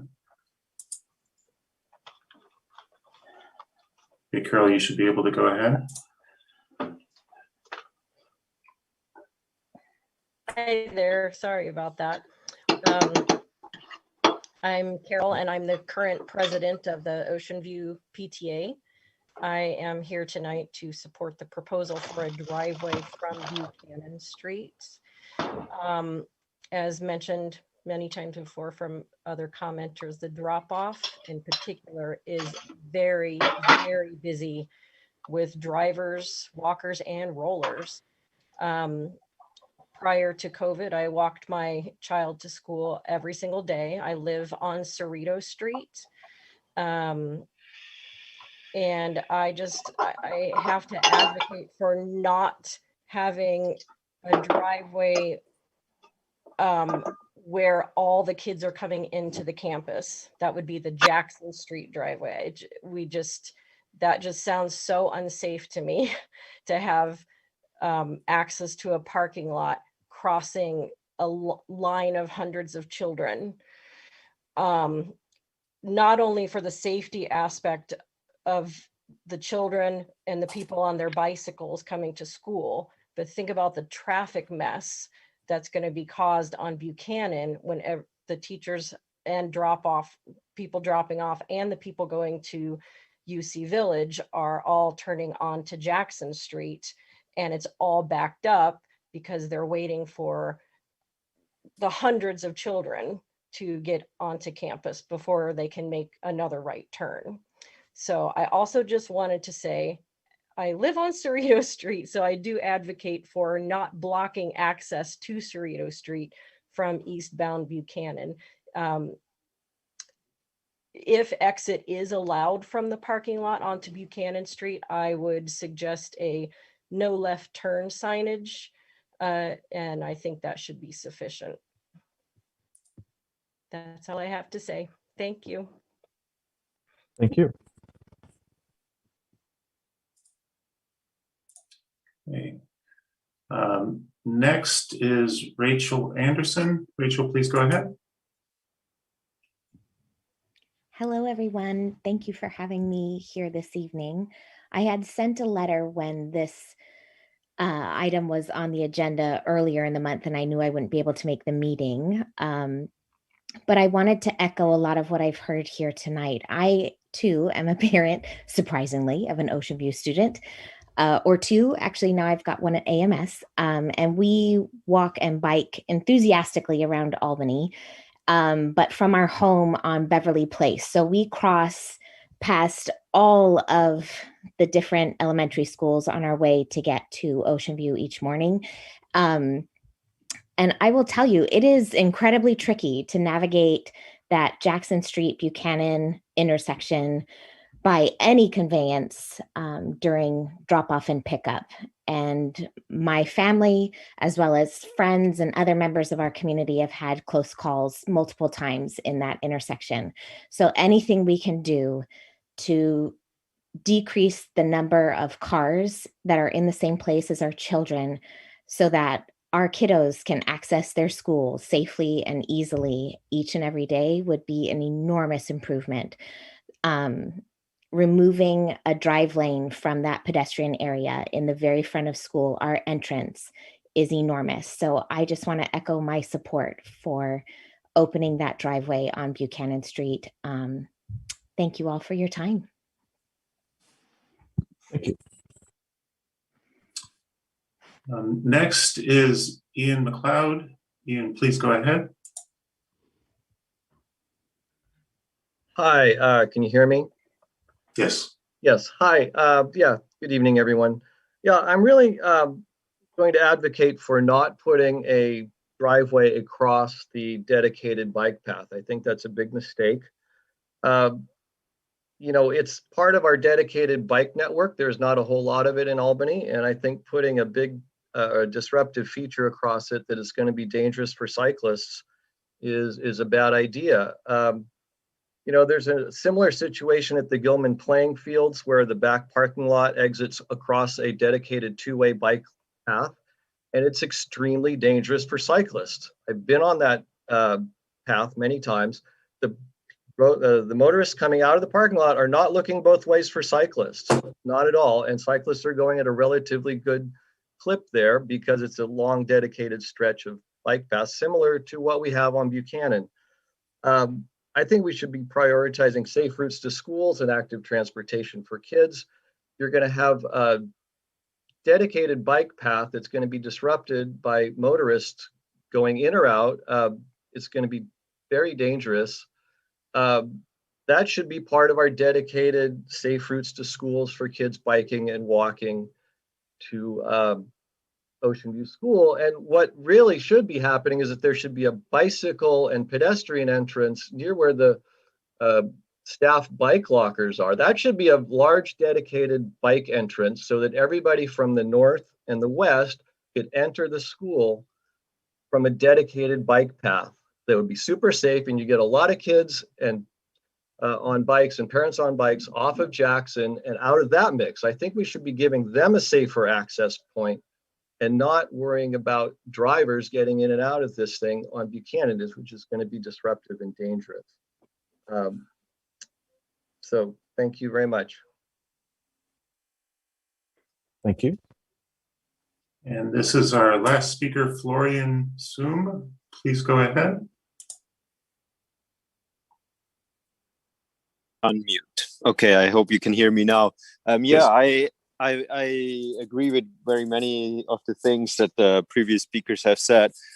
First of all, I find it sad that that there is going to be a cut in one of the few very nice existing pedestrian and bike paths along Buchanan, and I think if that can anyhow be avoided, that would be very, very much a priority. And secondly, I wanted to add on to I'm also the parent of a first grader in Albany, and I've been riding along Jackson and across Buchanan very often with my daughter with the bike, and I find especially Jackson, like that little stretch between the UC Village and Buchanan, like a disaster, because there's a winding sidewalk that doesn't have enough space for pedestrians and bikes. There is it's interrupted like 3 times by access to the campus for cars or for the parents dropping off their kids by cars, which is the majority of parents. And there is also on the street there is not very much space for bikes to be, whereas there is a lot of cars like kind of using the UC Village and Jackson as a shortcut. And I really think like at least there should be a dedicated bike and pedestrian path on the side of where Ocean View is constructed, so that the kids can cross Buchanan safely on that side where there is the only pedestrian crossing, and with also sometimes guards for the kids. And also so that they don't have to cross Jackson afterwards in case the bike path would be on the other side. So that I think is the absolute minimum. But I think Albany should even consider to close that street, Jackson, between the UC Village and Buchanan entirely to car traffic, because technically it's already not a through street, and the only other cars that are using it are parents accessing their kids. And I think they should be encouraged to drop off their kids a little farther away and take 2 steps, or even like bring their kids by car or by bike. But at the very, very minimum, I think there should be a bike pedestrian path on Jackson, connecting with the existing nice bike network on Buchanan and connecting with the UC Village, and preferably on the west side, so that it also connects with the entrance of the Ocean View Primary School. Sorry for going over time. Thank you for your comments. Mr. Chair, that's all the speakers that have raised their hands. Thank you, Mr. Bond. All right, so I'd like to bring it back to the commission for discussion. And would anybody like to get us started?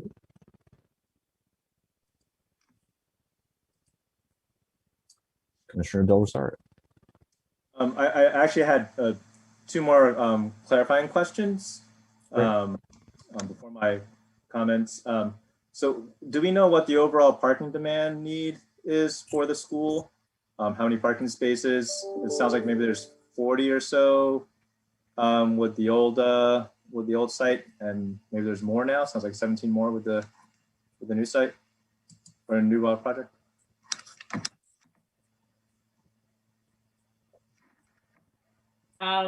You know, can I address that? Oh, yeah, sorry. please. So currently, the previous site at 17, the new plan is 37, is what I counted.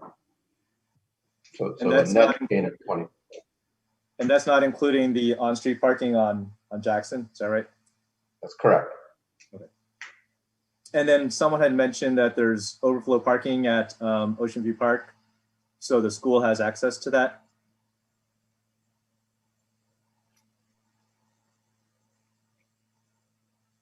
I'll jump in, and yeah, the school has access to it as any community member does. Okay, so not designated for the school. No. Okay.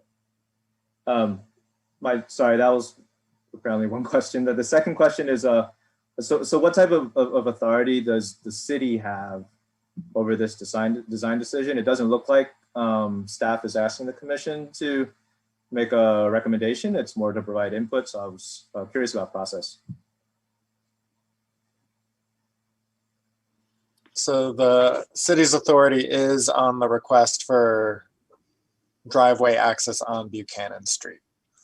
So we're seeking feedback to the school district and the city staff on that. It's a staff encroachment permit, sort of approval or denial for work in the public right of way, for crossing the bike path, for the driveway access to Buchanan. And is that a decision that the commission weighs in on? And is that what we're doing tonight, or is that a staff process or city council?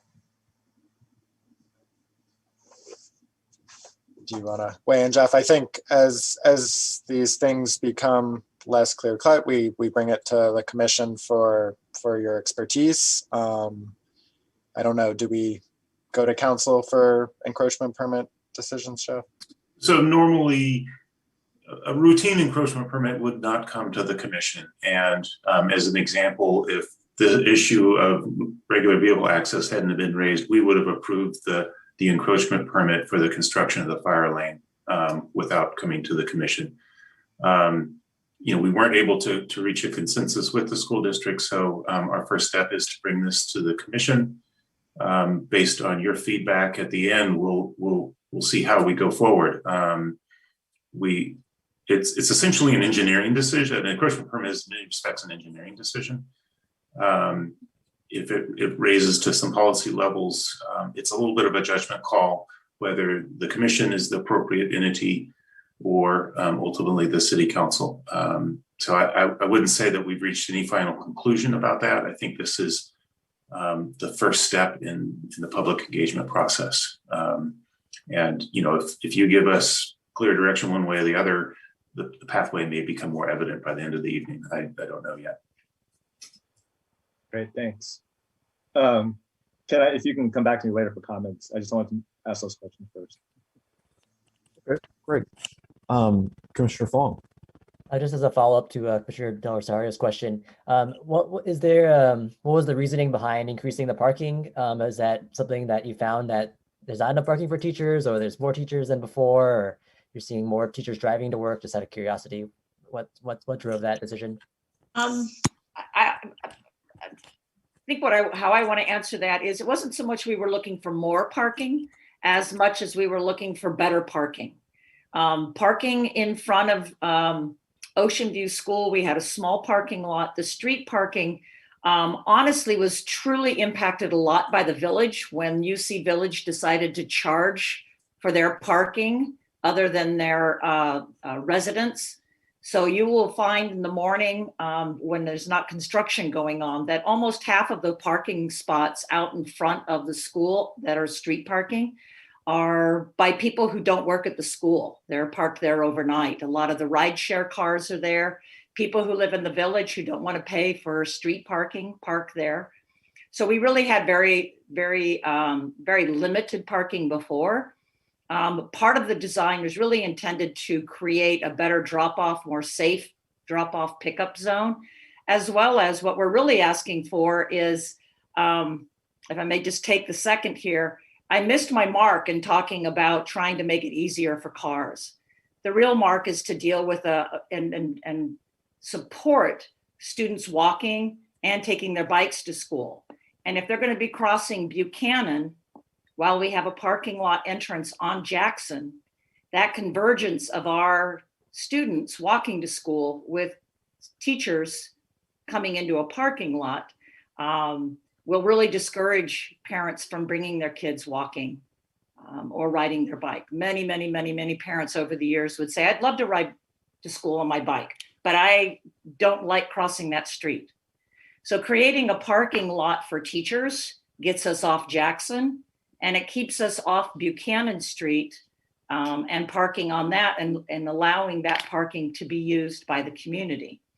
So our hope was to create a staff parking to alleviate some of the other congestion in front of the school. Long answer, I apologize. No problem, thank you. Commissioner Fong, are we moving on to somebody else? Who else has questions?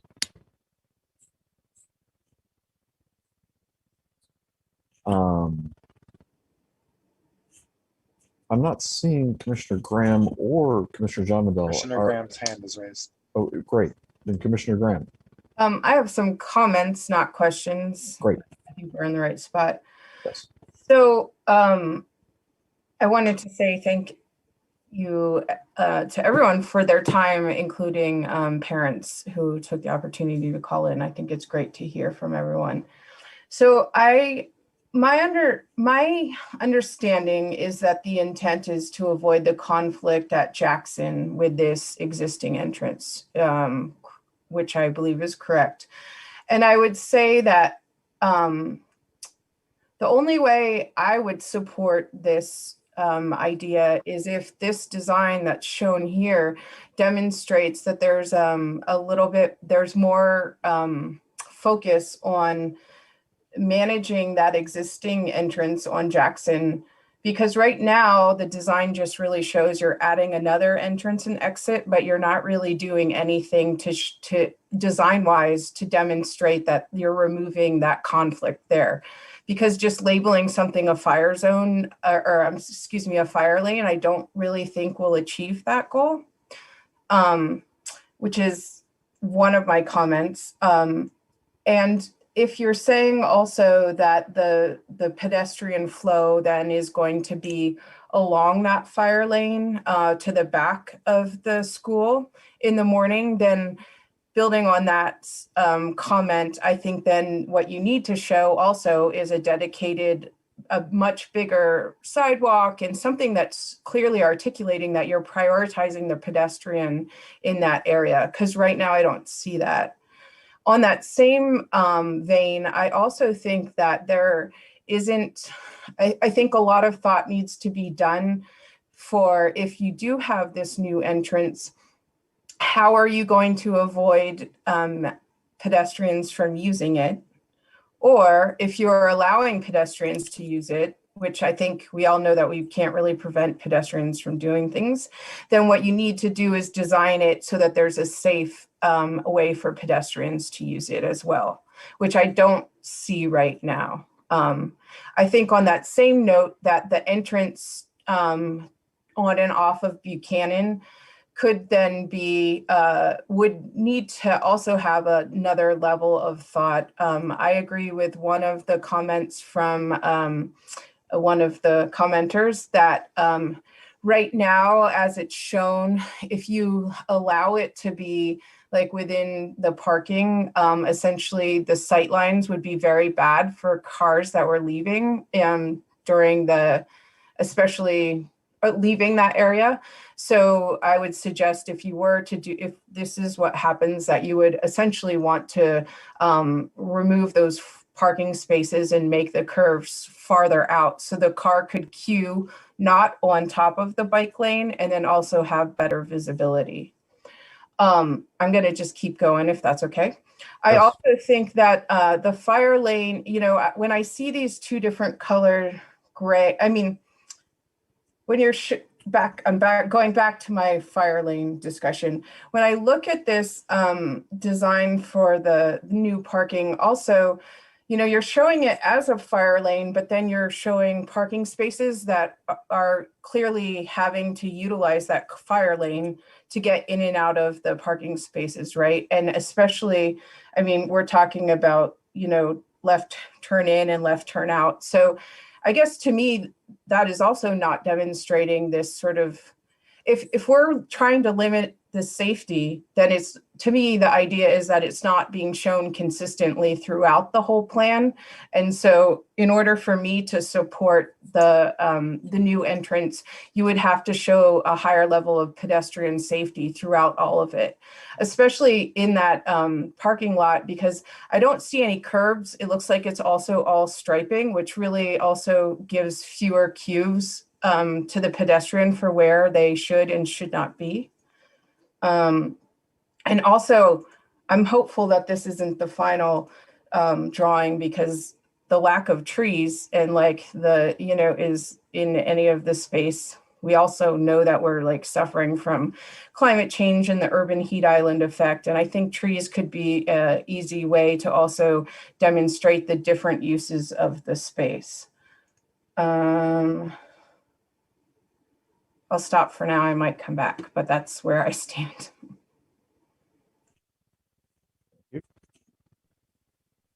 I'll go ahead and chime in here. I agree with a lot of what I've been hearing.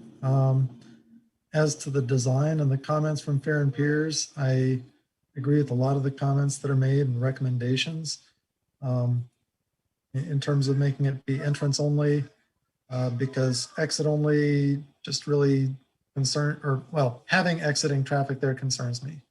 Having walked my kids to school at Ocean View, especially before the bike path was constructed on the north side of the street, walking there, we were constantly faced with cars wanting to turn out of the side streets onto Buchanan and watching for the westbound traffic so they could find their gap to pull out.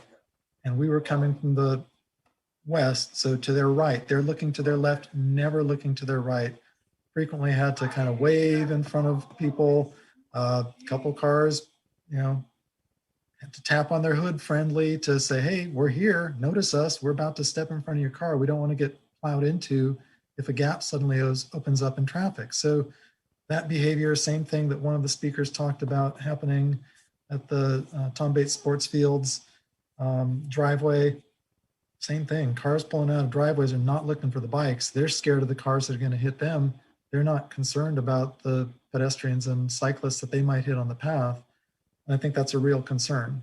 I agree. You know, it's not been that long since we created this protected pathway for pedestrians and cyclists, and to degrade it is kind of disappointing if that's what we end up doing.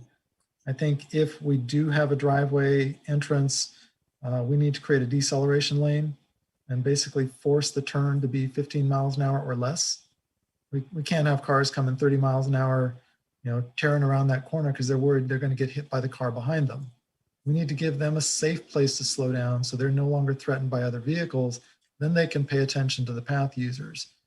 So in terms of design, we need that.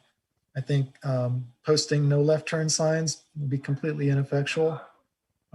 We need a design that forces there not to be left turns.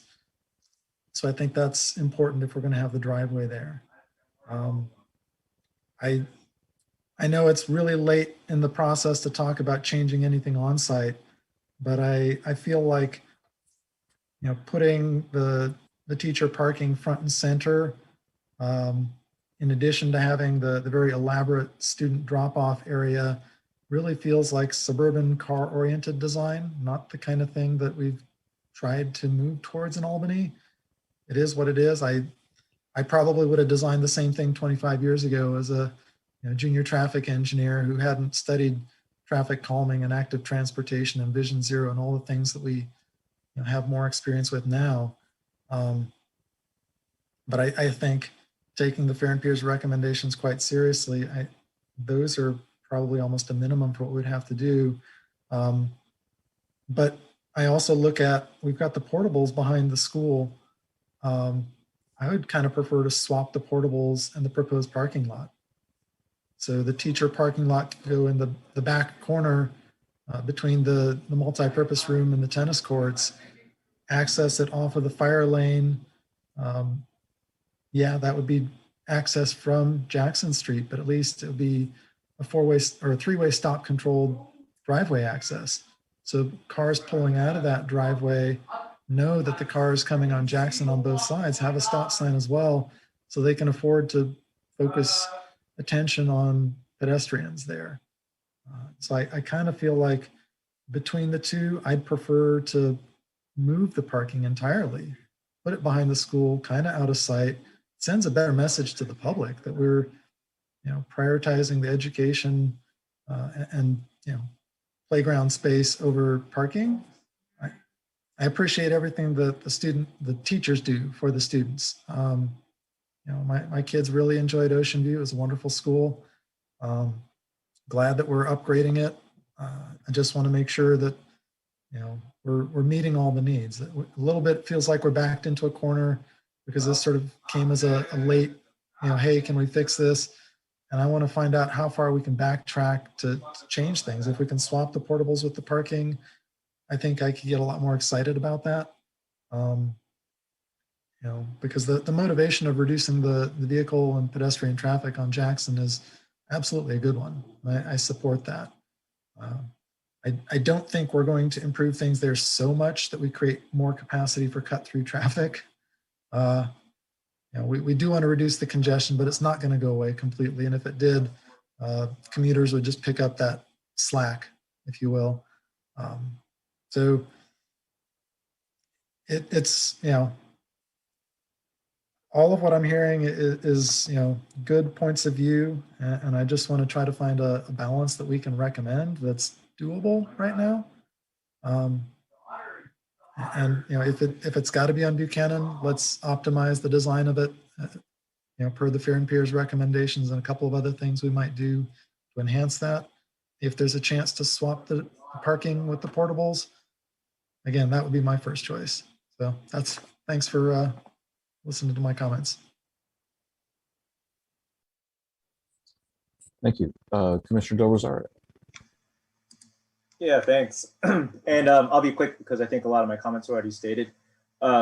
So it's a bit disappointing to see the design of the school and the school district also being one of our largest employers, that there really wasn't anything done to reduce vehicle traffic to the school. And in fact, you've increased the number of parking spaces by 20, which is as other commissioners said, and some of the members of the public have said, is a little bit backwards in progressive transportation planning thinking. And so, you know, by just shifting around the vehicle traffic, I'm not exactly convinced that that improves the safety, and it definitely compromises the safety on Buchanan for folks using the cycle track. And you know, maybe there's existing parking spaces that are there that we could, you know, better enforce rather than create this situation. You know, I question the concept in general, and I think the design does seem a little bit quick. But if we do go forward, I think at the very least we need to put forward the recommendations that Fair and Pierce put forward. Maybe not so much the traffic control guard, but everything else in there in terms of signage and infrastructure, and then also the limited hours of the lots, as well as using a lot for entry only. I think exiting from that parking lot onto Buchanan in the peak direction, into the traffic of the peak direction at pretty much the peak time is going to be a real nightmare. And there's so much to contend with there because it's a divided roadway there. Drivers coming out are only going to be looking one direction, and it's a two-way cycle track, and that's going to be a real challenge. So yeah, I'm not crazy about the design decision, but if it moves forward, I think the Fair and Pierce recommendations need to be implemented at a minimum.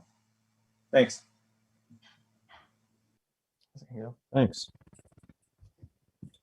So I guess it's my turn. I've been immersed in the details of this for a couple months now, and I want to thank the district for meeting with me multiple times and having many conversations and sharing information. And also everybody who showed up to talk tonight, and the parents and the community members and the general public. There are a lot of different viewpoints on this, and the reason it's here is because this is not simple. This is you know, a compromise. There's this trade-off here, and as I've gotten immersed in the details, I can see why it makes sense to the district to do this. You know, there's a reduced local parking. There's a shift to try and make use of this area where they cannot build, where there's an underground pipeline along the top of this building. At the same time, you know, parents were concerned about having emissions from Buchanan right next to the playground that was located there before.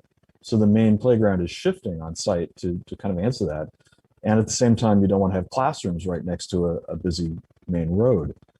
I love Ian McLeod's idea of converting it all to bike parking. And I hope someday that could come true. But that's probably not the first way it's going to be implemented. And the truth is, as a commission, we're mostly here to talk about this one driveway egress. But what I'm seeing in the designs, in the conversations, there's still a lot of issues up in the air.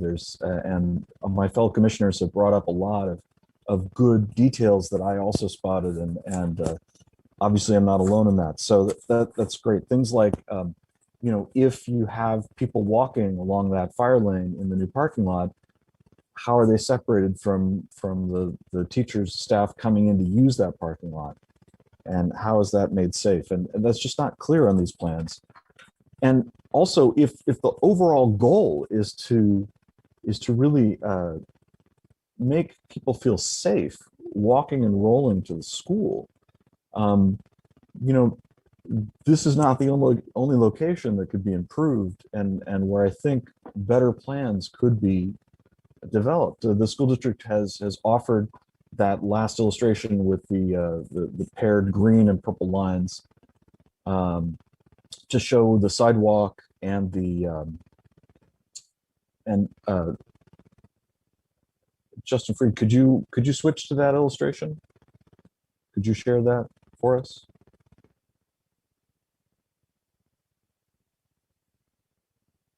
My screen may have frozen. So they've come up with a basic plan of how to add a bicycle lane on, on Jackson. But this illustration to me just highlights how it's not really fully planned. The sidewalk itself is forced against the vehicle travel area and actually bends and twists in these remarkable ways and isn't even very well aligned with the curb cuts that access it. And it doesn't really represent the desire lines to get onto campus. It's right against the door zone and the drop-off area. And just merely putting a bike lane next to it, then the bike lane twists and turns and the desire lines of people walking will overlap with where the bike lane, there's just a lot more that needs to be done here. So I would love to see more developed plans for transportation on the entire site. And as part of that, more developed plans for this driveway on Buchanan. You know, a lot of good ideas have been brought up about that. You know, a turn lane into it to help slow things down. Some plan for either allowing same time pedestrian and rolling access, because it's an entrance to the school. I think because of where it is and because Principal Georgeson, because you're directing people to the playground in this illustration, that's the grayed out area on the left of the site.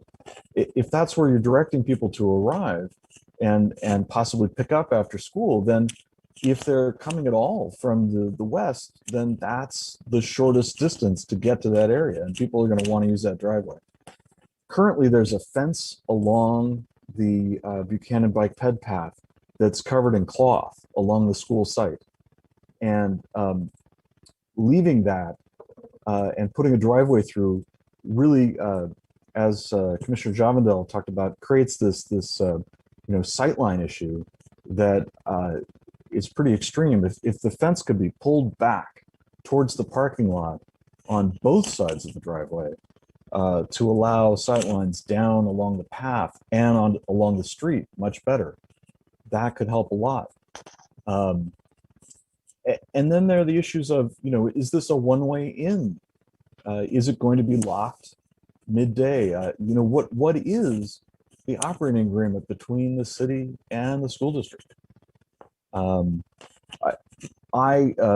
familiar with the entrance on Jackson, which previously has been pretty much gated, and the school has controlled that. That one, you know, I have a comfort level with, but I would love to see that fleshed out a little bit more as well. And so, in conclusion, I would just say that I'd like to see active transportation more fully planned out for the site, including the driveway off Buchanan, if this is going to be implemented.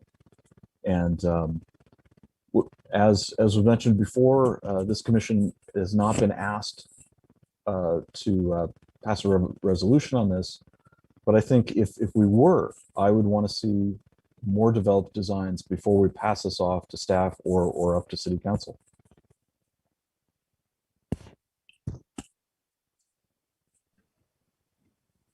I would also like to respond to Fareed's idea of swapping the parking to the south, and the school district can address that. But from what I've seen in terms of the flow on campus and the need, the specific need to get fire engines in behind to the playground area, that would not be sufficient due to some of the buildings that are there and the changes in just the layout of that end of campus, unfortunately.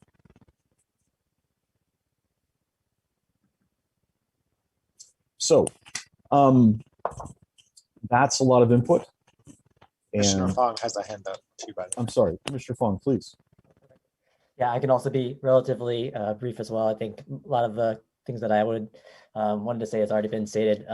Yeah, I think generally super appreciative of everyone coming in, all the input that we've gotten. I think it sounds like there's a lot of concerns here around safety and congestion that definitely very sensitive to. I think for me, the safety question is something that is a top of mind. And one of my concerns is, having cars coming off of Buchanan, turning into the parking lot, those cars would be coming a lot faster. And I think that would cause more safety concerns, like cars coming at a faster speed than a car off of Buchanan. And this seems to be almost increasing that risk in terms of an accident from the two different roads. I think that, yeah, I'm definitely in support of kind of making sure that we have the kind of access for our teachers and staff, but I also want to balance the needs of kind of the bike lane and also the pedestrians on the street as well. I did like some of the ideas that were thrown out there, like Commissioner Zavendell's idea of having the parking lot where the temporary buildings are. Seems like an elegant solution potentially. Another idea that was thrown out is having a one-way street could be ways to reduce congestion. Maybe even just during school times. I don't know if that's actually possible according to zones, but that could be another option to reduce congestion on those streets.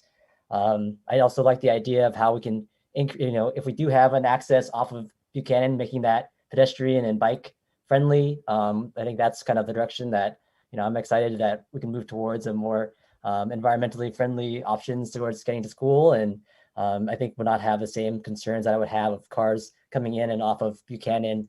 I think definitely coming in off of Buchanan would be a concern of mine. And also if they are going back onto Buchanan, I think maybe Commissioner Graham mentioned, I think there could be a blind turn there. Cars are coming very quickly down that road, which I think could be a potentially safety hazard. So those are some of my thoughts. I think a minimum would be what the consultants had suggested, but I definitely do have some concerns with adding on a new driveway off of Buchanan. Thank you. Other commissioner comments?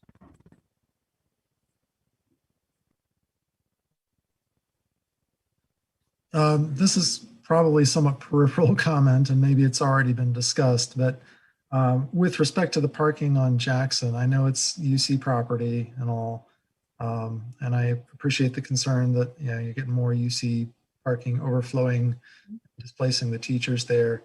And I don't know if there's been any conversation with UC to prohibit parking there, say from 2 to 5 a.m. or something, just so that it's free in the mornings. Like I say, probably have already tried that, but if not, worth a consideration. I noticed that a couple of audience members have their hands raised. In the normal course of these meetings, we take turns and let the audience go first in their comments and suggestions, and then we let the commission have it, and we usually don't reopen to audience comments.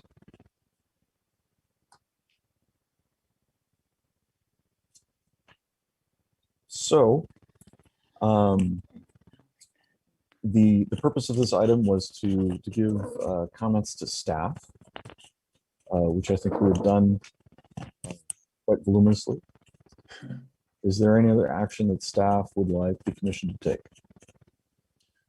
I think what I'd like to propose is that we take the comments that have been received and the feedback that we received both from the commission and from the public, and spend some time with school representatives to see what we can do to address some of these concerns, and bring it back to you at a future meeting.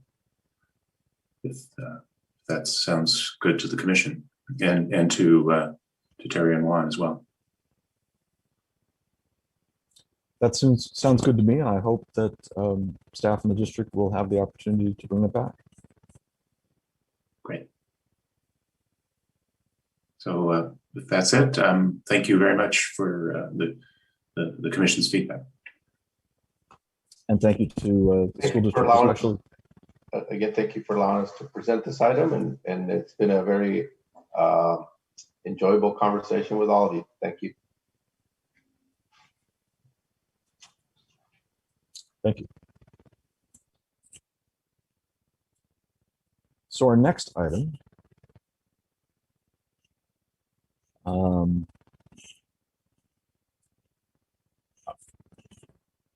I'm sorry, I'm looking at the right one. Right, so that would be item number 5.3. Request to review changes in Transportation Commission meetings and minutes format. Yeah, there's no formal staff presentation on this item. This is an opportunity for the commission to discuss if it chooses. There was a letter submitted with some additional comments and questions about the recent change in our commission minutes and access to that for folks who have difficulty accessing the video. So rather than take a lot of time, we figured we would just put it on the agenda if you wish to discuss or make any recommended changes to it. Otherwise, we will. For the new folks, I guess this was predating a couple of commissioners. The change was a change in our minutes from full description or summary of each item to reducing the staff presentation or consultant presentation discussion, since those are usually provided in presentation or report form, and rely on the video, which is recorded for folks who want to review that piece. And so was reducing that to just identifying who is presenting and focusing the minutes on the discussion and questions.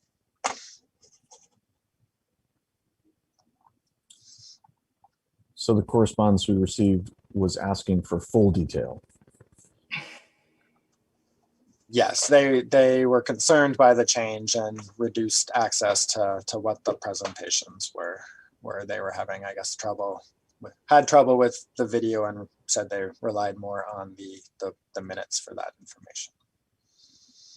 Okay. And So prior discussion reflected more the staff use of the discussion and questions in future meetings, but we didn't identify a need for the presentation piece to be recorded in minutes. okay. So let's take commissioner questions on this issue, and let's start with Commissioner Graham. Justin or Jeff, can you just confirm that there's no problem under the Brown Act that this is moving forward with this change? That's correct. There's no Brown Act requirement with respect to the level of detail in the minutes beyond recording any actions that the commission. Theoretically, we could reduce it down to just the actions that were taken by the commission without any narrative of what led to the action. But that's not what's being proposed here right now. Okay, thank you. Commissioner Del Rosario.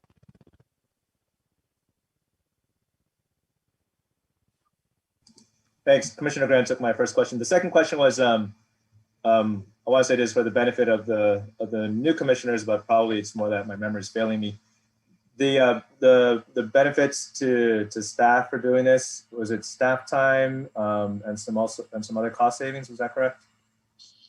Yeah, so we do utilize a service for development of the minutes. So the staff time is minimal. There is a cost associated, but it's not a large cost. So staff didn't make a recommendation one way or the other with the change. It was staff driven. Thanks. And is this kind of in line with what the other commissions and committees are doing? And have they had issues, or is this pretty straightforward for them as well? So this was something that came from this commission related specifically to we have no planning and zoning. I think follows more or less the same framework with detailed minutes. Some of the other commissions do action minutes. It just depends on the practice and the types of decisions that are made. Detailed minutes are useful for the Transportation Commission because you often get into details of design that need to be recorded so that we all can go back to and make sure that we get it right.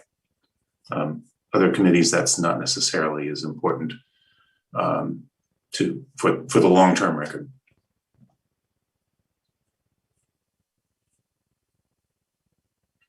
I guess we didn't make a distinction as to when we're acting as a quasi-judicial body and when we're not. That might be an additional consideration. I think that would be add another level of complexity to the preparation. I think it would be easier to just, I guess, if you're looking for a staff recommendation, I would go back to the original way we did it, to be honest with you. We're perfectly happy with that. I think for some people, it was more detailed than some people really needed, and there was a thought that there could be a little bit of a cost savings and a little bit easier, maybe perhaps, to get through the minutes. But given that there's public comment expressing concern about it, again, we're relatively neutral about this. But if you're looking for us to take a side on it, I would say going back to the original approach where our presentation is summarized as part of the minutes of the meeting. Okay. Thank you. Any other commission questions? Then I'd like to open it up to public comment. Please raise your hand if you're interested in commenting. Not seeing any hands being raised right now. All right, then we'll assume there's no public comment. I seem to remember that the cost savings was not huge. Any further discussion?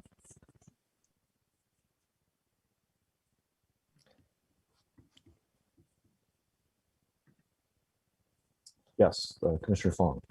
Just out of curiosity to staff, like how much more time are we talking about, like adding in a summary? It's just roughly, do you have an idea? Definitely in favor of course, being aware of your time and effort. The staff time is just reviewing the draft minutes before it's presented to you. So it's minimal. We rely on a consultant to do the initial draft. So it's a matter of 5-10 minutes probably of staff time per month.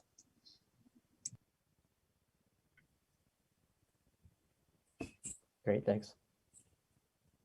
Other commissioner comments? I'm sorry. Throw in a quick comment here that I don't have a strong feeling about it.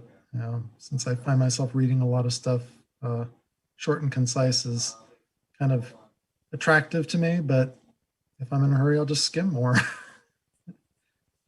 Whereas it's hard to add detail in if it's not there. So if someone wants to see the detail, I'm not opposed to doing that since the cost is not substantial. I also don't have a strong opinion, and I'll note that if somebody is really interested in finding out what staff said on a particular item, they can usually dive down into a staff memo that often overlaps pretty completely with the staff presentation. I guess I'm not particularly inclined on taking action on this at this time, but it might be something we just stay aware of and revisit as necessary. Are there objections to that or a counter proposal? Seeing none, we'll move right along. Thank you. So just going back to my agenda. Next item is number 6 on announcements. We have Interstate 80 Design Alternatives Analysis. Thank you, Chair. Yes, so this is just so the Commission is aware that there's a MTC-led project that is kicking off over the next 15 months to evaluate a range of improvement options to address congestion on the I-80 corridor, all the way from the Carquinez Bridge to the Bay Bridge, including HOV managed lanes. The assessment's going to evaluate a range of near-term and mid-term operational improvements and demand management strategies, and the focus will be on improving higher occupancy modes of travel, such as express buses and carpools. So no real detail on that for a while. Probably the idea is that it'll have some future projects come out of it that would be something that we might take a look at in the future. The other item, I was asked to remind the commissioners of a save the date for Thursday, March 18th for advisory body and Brown Act training from 4:30 to 6 p.m. And it'll include a Brown Act session with the city attorney. And it's for all advisory body members and staff liaisons. And that you should expect to see an updated advisory body handbook emailed to you in advance of the training. That's my announcements. Thank you. I think I remember why I missed the one 2 or 4 years ago, last time we did this, because it was scheduled on my wife's birthday, just like this one. I think I'll still be able to make it though, because it's early enough. So I'm hoping. I'm planning to come. Great. That's always a great. Join, and that can be your present. Just kidding. As a long-term commission member, I have phoned in from various vacations and changed plans, and yeah, maybe that's not the best kind of present, but yeah, she does support my public work, but yeah. All right. Thanks for the suggestion. Moving right along to future agenda items, and there's a small change here in that we are not going to, we're going to change things a little bit and not take public comment on future agenda items. The public has the opportunity to send us letters at any time through our email address at just to reiterate, that's tc@albanyca.org. That goes to all the Transportation Commission members. You can also contact staff directly through the Transportation Commission page on the city website. But just often we end up at the end of the night, and it's a chance for us to streamline just a little bit. So we will take commissioner comments, however, for future agenda items. So we have nothing on the agenda listed as a future agenda item. Commissioner Del Rosario?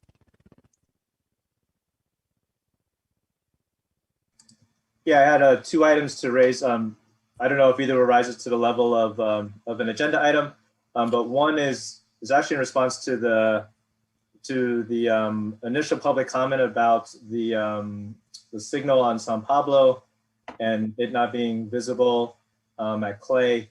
I noticed that I think it's in Caltrans right of way that there are yellow reflective tape outlines on all of the signals. And it'd be great if I could get more information on that, or if that's something that's relevant to the public comments that was received, since that's on San Pablo. And then the second one I had is we just got the announcement that schools are coming back. I think the first date is March 22nd. And then I think it's like weekly increments there for different sets of grade levels. And I don't know if pickup drop-off is going to change as a result of the pandemic and returning to school, and if certain accommodations need to be made in the city right of way to accommodate different drop-off behavior. I just haven't heard much from the schools on that. So I don't know if it may be too late for us to discuss at our next meeting. Yeah, it'll be close. Or if that's something that staff's already looking at.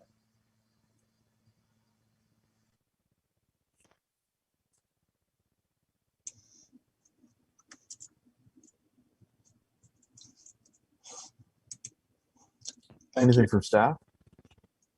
Our items to have on your radar next month, we expect to bring the sugar sweetened beverage tax recommendations for this coming year to in advance of council study session on that, and the Marin paving project that was referenced. We are working to bring that in March or April, hopefully March, as well as commission work plan.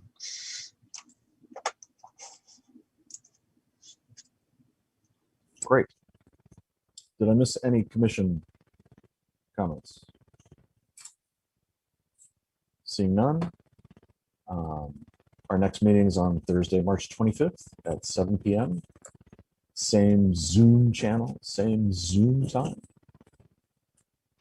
Thank you all, and look forward to seeing you next month. Thanks, everyone. Good job, good.